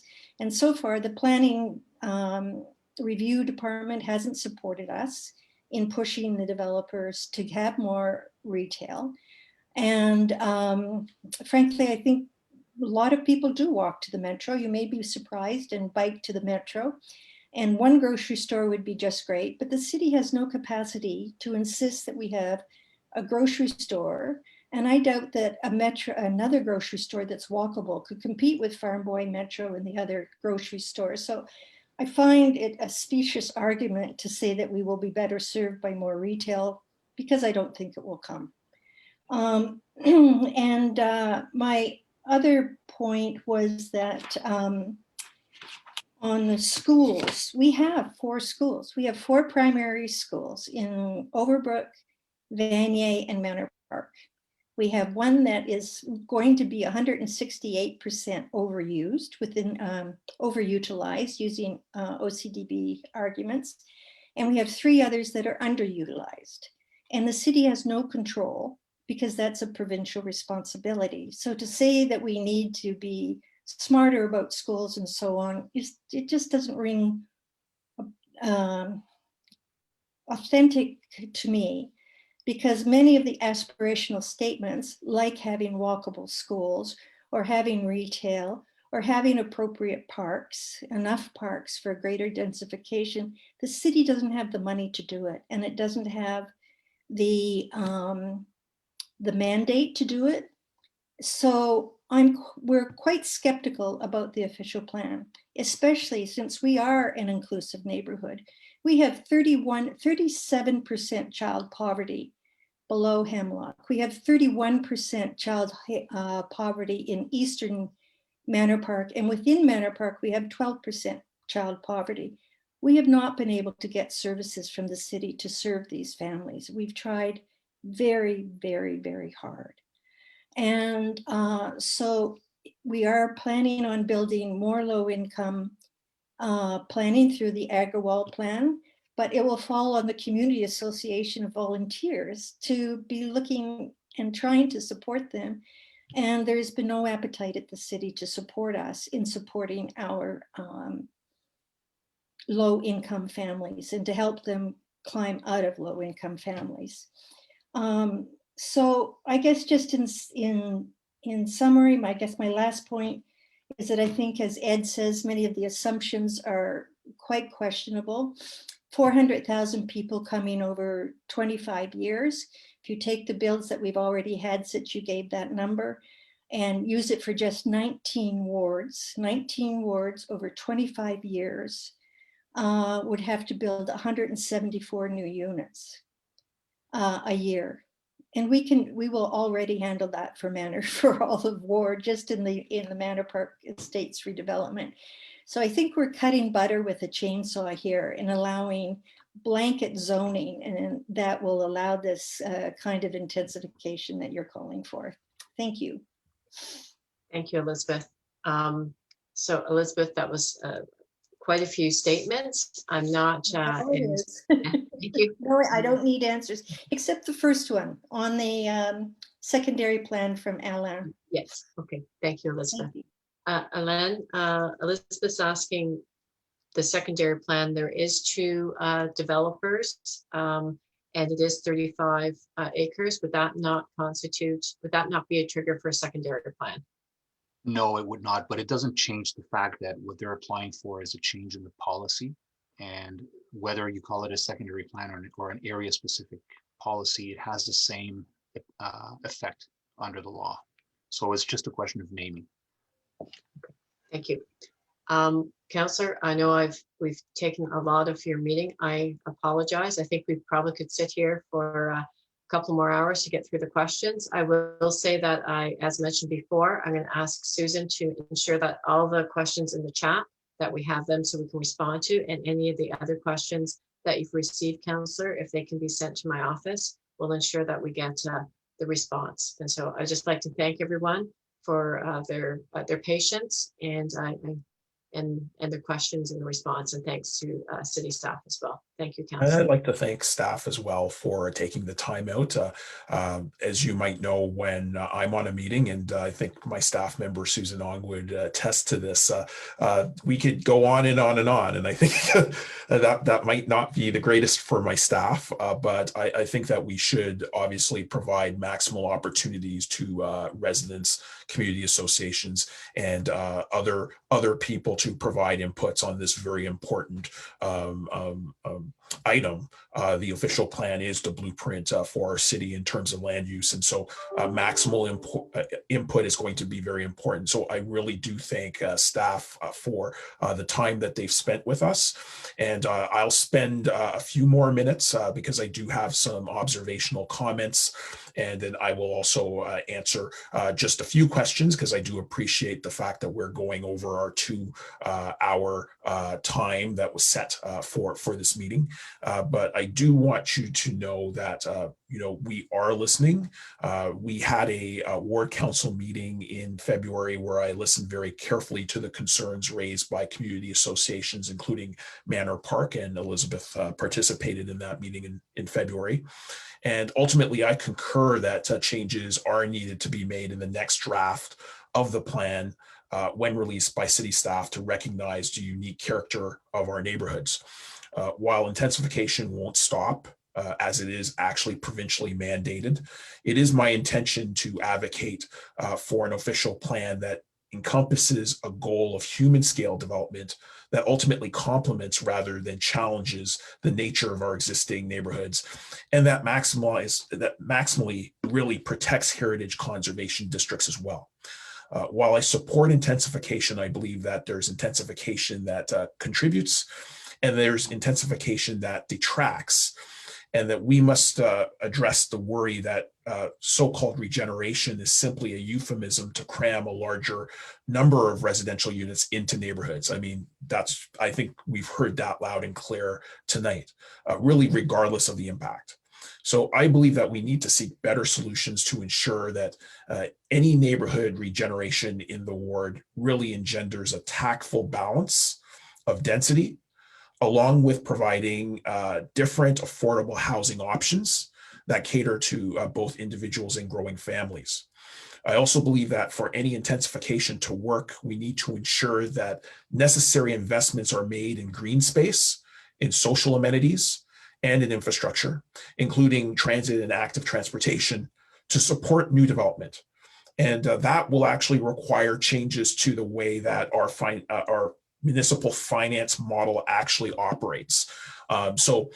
Because we are in a mature built-up area, we have to depend on renewal dollars rather than new growth dollars, and that creates challenges. But that's something that we are having a wider conversation with city staff along with our provincial partners to work on new models to really address that.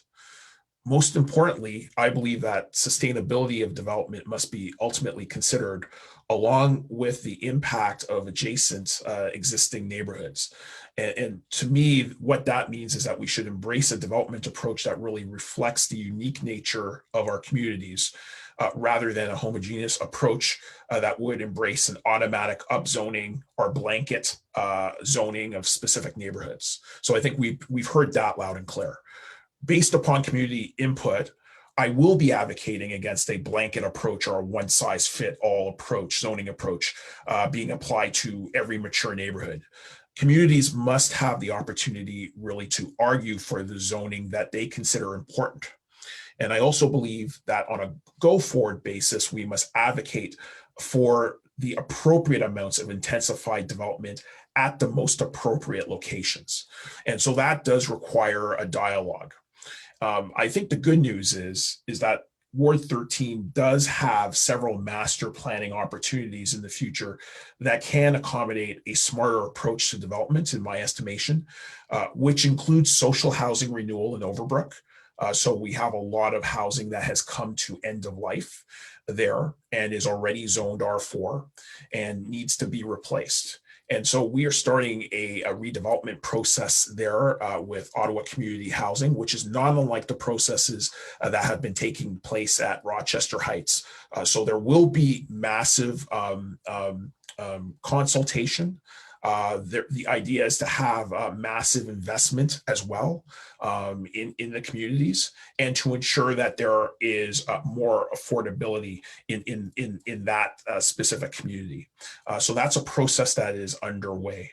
And we're also looking at leveraging transit-oriented development near the Ottawa Baseball Stadium. So I know that Lynn had talked about Bill 108, and the fact that we have some limitations in terms of inclusionary zoning.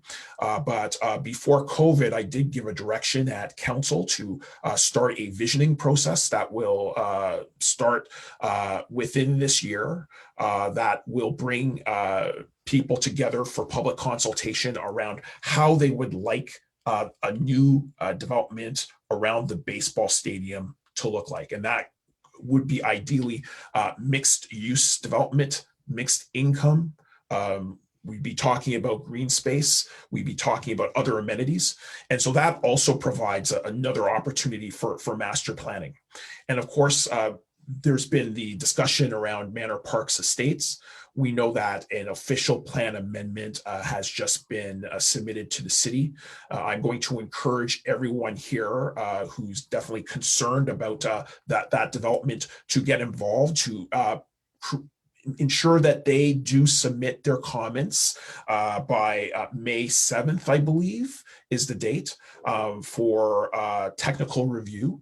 And I will commit to you as well that I am hearing the community, and we will have a community consultation, not unlike this, that will deal specifically with this plan, because what we are hearing is that exemptions are being sought. That's what an official plan amendment is about. And obviously we want something, the community is clearly saying that they want something that aligns with the official plan. So that will be a process that ultimately will go to technical review by staff and will also go before planning committee. So this would be a process where there will be full access for residents to give public deputations after they provide and submit comment. But one of the things that I'm definitely committed to in the planning process is maximal community input. I try to ensure that we have maximal meetings with the developer so that we can have that back and forth and seek accommodations for residents. So I'm committed to that. There ideally would be one statutory meeting under the OPA process, but we will seek an additional meeting so that community members will get a sense of the scope of the development application and will be able to provide maximal input. I think it's also important to remind people that the OPA is really talking about a long-term plan. So this isn't something that's going to, if approved, this wouldn't be something that would happen overnight. The plans that are being put in place are plans that would take a decade or more for there to be any development to happen. So I think it is important for us to hear as well from the developer, hear from community members specifically on this issue. And so I'll commit to ensuring that we have a virtual community town hall like this, where community members will be able to provide input onto the plan. But I think master planning is still the better way forward. And it does afford the ward opportunities to mitigate many of the negative effects of infill intensification, which is generally unplanned or that really resembles the Wild Wild West when we see tear downs and rebuilds. So I think the better approach is master planning in appropriate locations at appropriate scale. And that's what I'll be pushing for and ensuring that community members have a tremendous amount of input in the process. We'll also continue to solicit input from residents and community associations to inform the comments that I've heard today. And I want you to know that your community associations have provided very in-depth analysis of the official plan. And we are going to be reviewing that in my own office. And after we review that and take it into consideration, your inputs that we've heard tonight, questions that you've posed, we will be making a position paper publicly available, ideally released in May after this community town hall, so that people have a sense of where my positions are and see that those positions are reflecting many of the community's concerns. Also, due to community concerns, staff has actually really reacted, and the joint committee meeting that was originally intended to consider the official plan in June, as you might know, has been shifted to September in order to provide more time for residents' comments on the draft policies, as well as to provide city staff more time to prepare a revised version of the plan for consideration. So I think this is very important. We're going to see an interim response in terms of, as we've heard it, reports from both citywide and also in context of our ward. And that will also include inputs from my office that will be in the form of a position paper that is informed by your comments, by community association comments across the ward, that will ultimately lay out my position and what we would want to see reflected in the plan. And ultimately would also lay out, if we don't see those changes reflected in the plans, a go forward plan in terms of motions that would come to council, and what would be required for the plan, for the official plan, to obtain my support at council. So I want to be very clear and have a policy statement that people will be able to clearly see. These are the issues and the approaches that I support, informed on community input, and to be able to move forward from there. So what I will do is I will open up the floor for the next 10 to 15 minutes for questions to myself on the political level. I know that there are a number of questions that were directed to us. So I do want to give an opportunity, at least at the political level, to provide some input. And of course, you can either raise your virtual hand or wave your hand.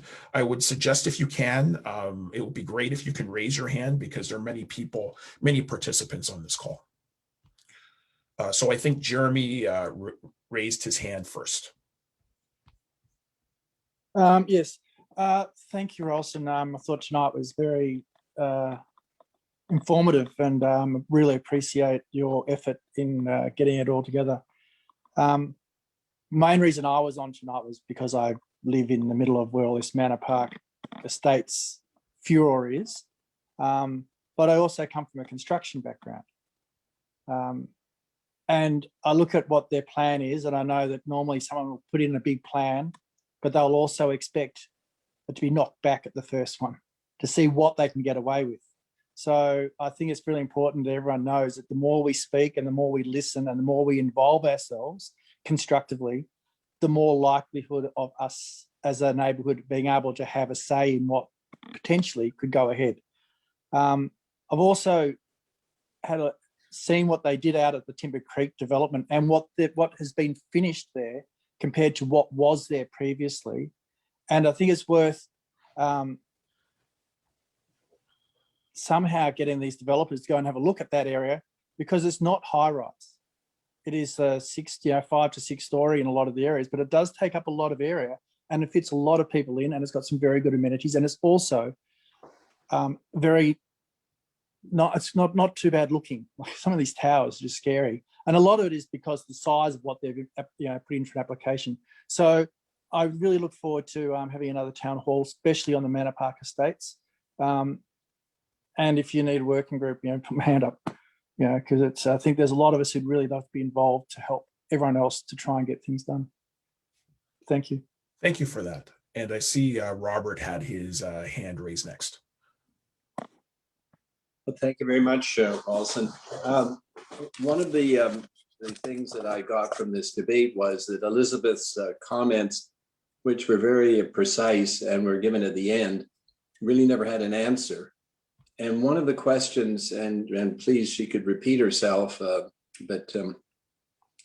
the notion of doing this during this period of pandemic. They made a point of talking about a program that's going to take 25 years, and yet it's being put forward at a time when we're all on virtual screens, and they're determined, it seems, with the mayor to have this done by the fall. There have been proposals out there to do something after the election, and that candidates for that election next year can make their points known about this official plan, which is going to govern Ottawa and for, I guess, the years to come. And how do you feel about that? I mean, why are we subject to this pressure from the planning department and then also from the city officials to have this done by the fall during a particularly peculiar time? And why not postpone it until after the election in 2022? Thank you. Well, I'll just be very blunt. My colleagues in the urban core, we've actually had this discussion. Of course, before, maybe it was a month before I was elected, the timetable was voted on for the official plan. And so that timetable is actually still in place. And I knew I'd solicit a laugh there. But there, but I'll be honest with you, I didn't vote on the timeline, but the timeline would have made sense, obviously, pre-pandemic. We have had conversations about that.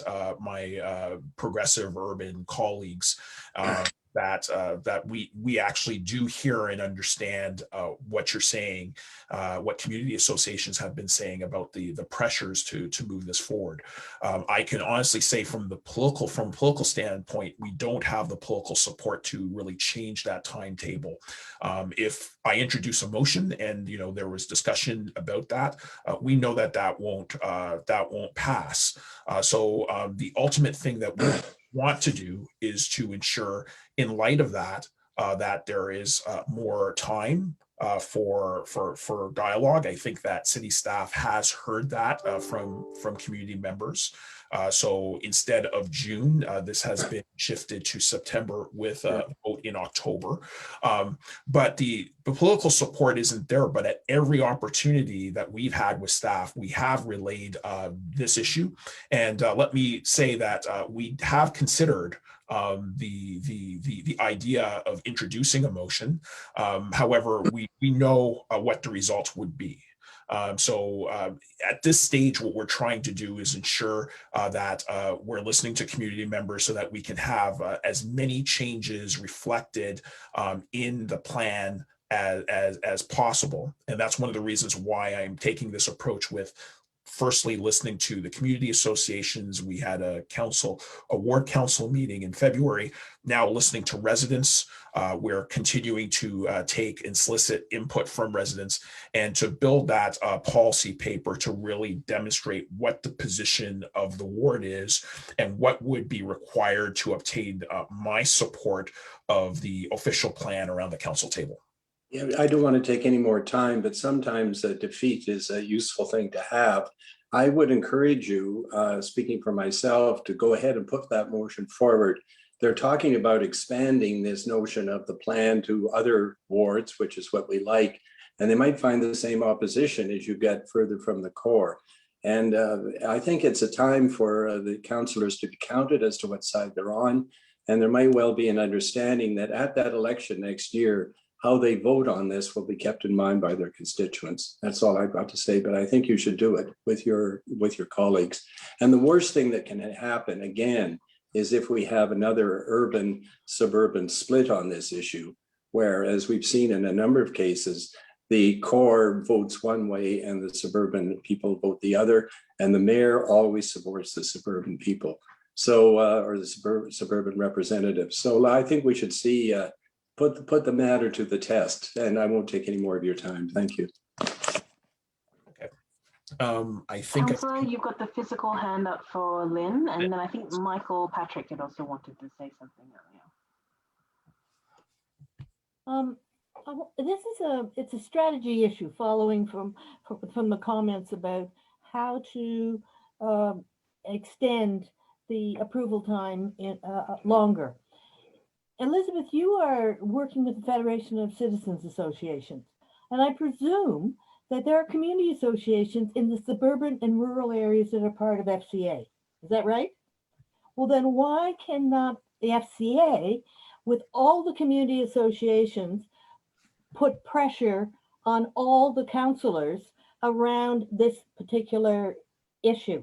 It seems to me, I know that the inner core and the politicians, neighborhoods in the inner urban area are going to be affected the most. But to find some issues that affect Barrhaven and Orleans and some of those areas, the official plan must have some impact on what they're going to do.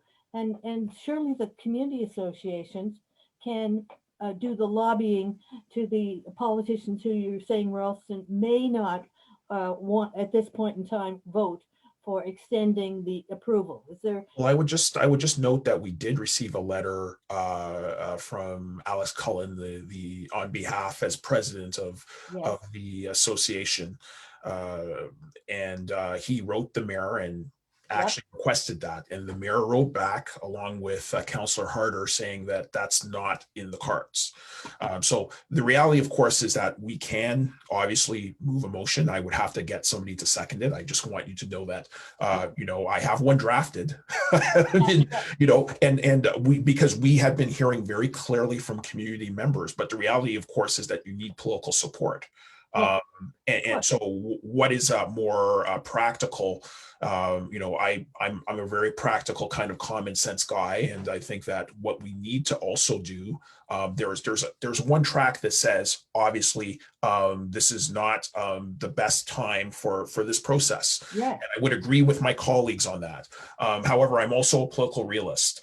We're not going to change the timeline. So what we've been trying to focus on is making changes to the documents where the community members are really you know, itemizing their issues with it. So that's the approach that we are taking, and we are gratified, however, that staff has moved the timeline from June to September, which does provide a little bit more time. I'll be very honest with you, we were trying to even push it into October in meetings with staff, but there's a specific timeline that's been put in place.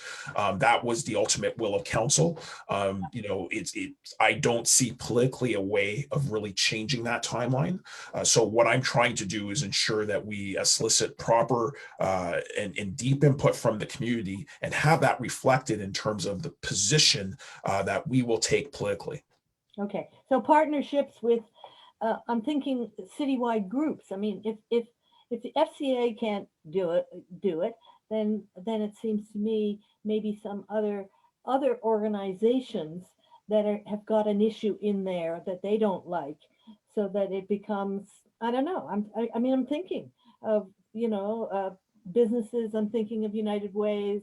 I'm thinking of other citywide organizations, nonprofits, those kinds of groups. I mean, right now it seems the fight is between a smaller number of inner city neighborhood groups versus the city. And it seems to me that maybe with other partners who may can see what some of the issues might be, and that they might, you know, I don't know. Well, we ultimately encourage you, obviously, to reach out to your counselors or to council. We encourage organizations to really express their views and to provide input to us. I can only really tell you about the political reality, and that's what determines what happens around council. And so I'm just being honest with you. I don't see that changing, even if we were to introduce something. You know, the political realist in me says that probably won't be effective. Yeah. And what we probably would want to ensure is that there are going to be elements that we don't like in the plan, but let's see how much of the plan can be adjusted. And so that's the approach that we've been taking. But believe me, you don't see it behind the scenes, but I meet with my colleagues on a regular basis. And we have heard from the community loud and clear, all of our communities, and we are aligned with your thinking. We would rather have had this deferred or delayed, but the reality is that we deal with what's before us, and it's before us. So what we want to do is influence changes as much as possible. Okay, thank you. I don't see any other hands up, either physically or virtually. I know there were a few questions that came to me, so I'm going to try and see if I can address some of them if they weren't meant for staff. Does the city recognize affordable housing as being something that a person making minimum wage could afford, not have to spend more than 1/3 of their take-home income on, while also not being a shoebox bachelor basement apartment? And I think that's I'll talk to the theme of the question. There isn't a specific definition of affordable housing. You know, I think the city staff is working on that issue on determining what affordable housing looks like, because that can look very different in different areas of the city. One of the areas, though, that I'm focused on is ensuring that we take advantage and we promote affordable housing where we can, more affordable housing investments. That's why I'm actually proud that within the first 6 to 8 months, we were able to secure a $10.3 million investment in new affordable housing in Wateridge Village. That's why I'm pleased that we've been able to really secure supportive housing on Montreal Road, and that's through Shepherds of Good Hope. And it's not a shelter that's going into our ward. It's actually supportive housing where people will be handed a key, and they will have 24/7, 356 supports.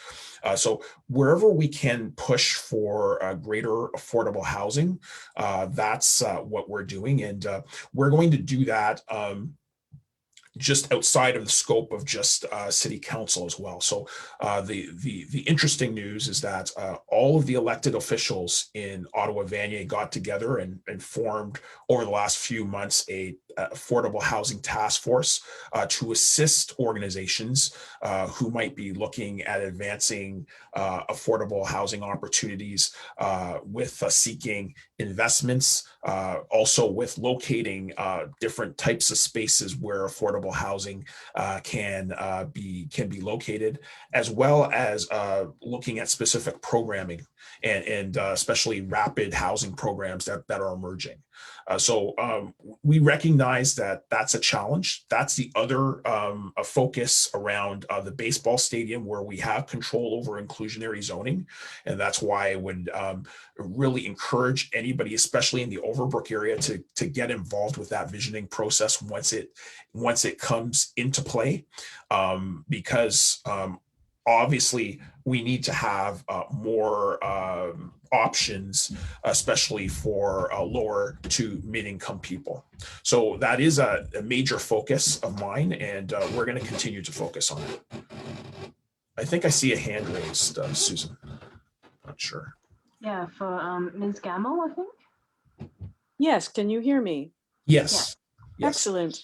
I have not been as deep as I know many of the people in the Manor Park neighborhood, and many of whom are on the call. So I think you understand probably each other a little bit more than I, as a relative outsider to the conversations about the new master plan, about why it's important to delay.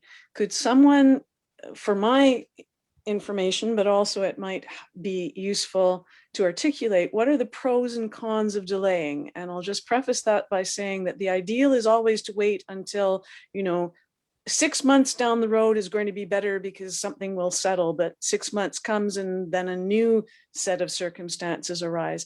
Could you just talk about what are the pros and cons of wanting to try to delay the plan, whether or not it's practicable to ask for it or strategically good to ask and be refused? Why is it better to wait rather than have the hanging in the morning concentrate our minds wonderfully to have people really think about it and make a difference in trying to get changes happening to the new plan? Did that make sense? Well, if you're directing it to me, politically, there are certain political realities. We have to work with the people who are around the table. And so there is a majority faction and a minority faction. and so ultimately, where I think that people are asking for more time, especially since we're in the middle of a pandemic and a crisis, people are, I feel, in the community have been overwhelmed with the raw amount of public consultation that they've been asked to basically provide.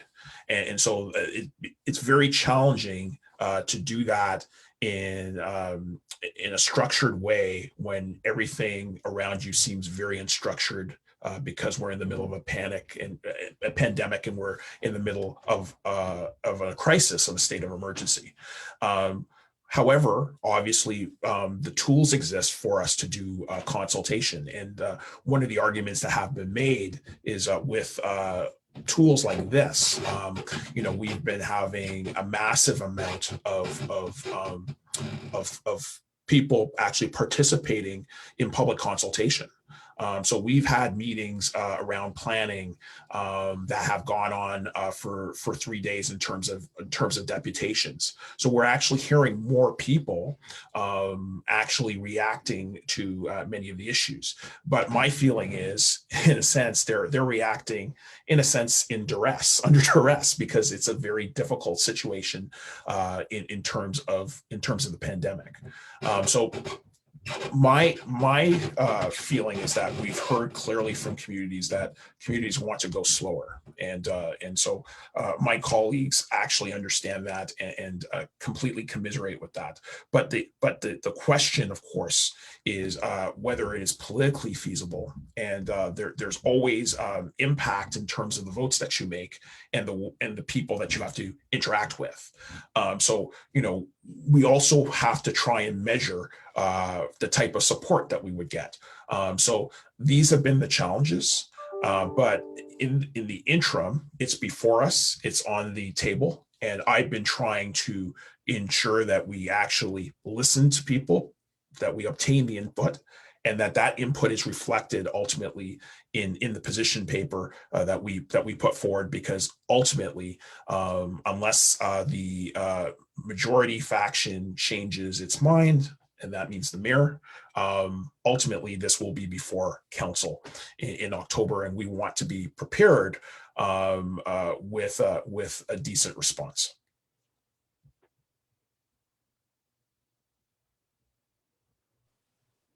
Thank you. It seems to me I'm really pleased by, I've been sort of watching remotely and from a distance at, for example, the work and the thoughtfulness that the Manor Park community associations had about the master plan. And it's not all just only relevant to the Manor Park issues, but they're the sort of things that the Manor Park group identified that I think are of value and use to all sorts of neighborhoods all across the city. So I want to commend their thoughtfulness and their work on that. I thought it was a really good submission. It seems to me, to my unexpert and in-depth mind, that it was quite a good and thorough and covered a lot of ground. So for people who are hoping for ways to delay it, is it because one is expecting to have more or a higher quality input in, or waiting for more people to weigh in, or what is it that a delay would buy or would get further to what's already been submitted, for example? Or is it just that everybody's feeling very stressed and sort of sweating and hyperventilating? Did we get it in time? Was it done nicely? There's also other processes that are taking place at the city, so I don't want to belabor it, but we've been moving forward with many different plans, whether it's around recreation, whether it's around transportation, whether it's around snow removal. The number of public consultations have been legion. And so that's overwhelming for volunteer community organizations. So we would acknowledge that, because we've continued on to that trajectory because we have the electronic tools. And so much of the business of the city continues at a breakneck pace, but people are not in that mind set and mind frame. And I think that is probably the biggest challenge that I've heard. Also, people are concerned about the data. People are concerned about the changes in human behavior and social behavior because of the pandemic, and how that will actually be reflected, after the plan is passed. So there are all sorts of concerns that I do understand, and I want to take into consideration. The one thing I will say is I will commend not just the Manor Park Community Association, but there are all of the community associations throughout the ward actually submitted excellent analysis to us, excellent comments to city staff, and we're going to take that under recommendation, and you will see that reflected, those comments reflected in the position paper that I put forward. Grand, thank you. We've got one hand up, Councillor, with Ed Dove. Ed, would you like to go ahead?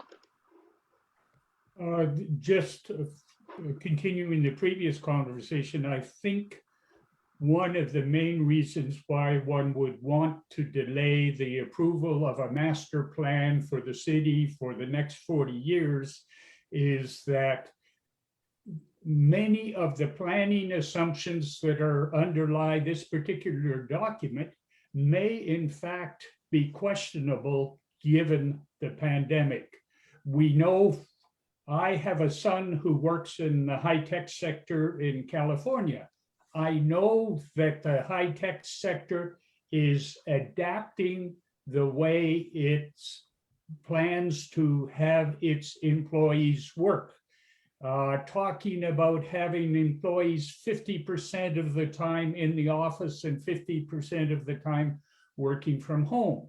If that becomes the model of how people are going to work as a result of the pandemic, then the assumption that Alain from the city said that, well, if people lived at a certain distance from the city core, they were going to have a whole bunch of vehicles in order to drive downtown in order to work, may no longer be a viable planning assumption.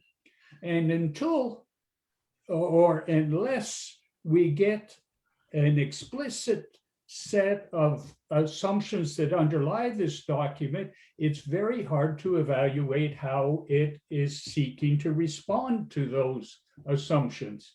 And that is one of the reasons one would want to delay, is to wait and see another year. We hope we have a much better idea of what the eventual outcome of this pandemic is going to be in terms of how people are going to want to live, where they're going to want to live, how they're going to want to structure their lives. For instance, another thing that's happening right now is that real estate prices are going through the roof. What is that going to do with how people decide to live and organize their lives? We don't know, but real estate prices cannot continue to keep going up and up and up and up. At some point or other, there's going to have to be some major shift. We seem to be in the midst of some major change in the way people are going to organize their lives right now. And having a little bit more time to understand what those changes are going to be is what I would see as the reason you would want to delay a master plan for the next 40 years. That's all.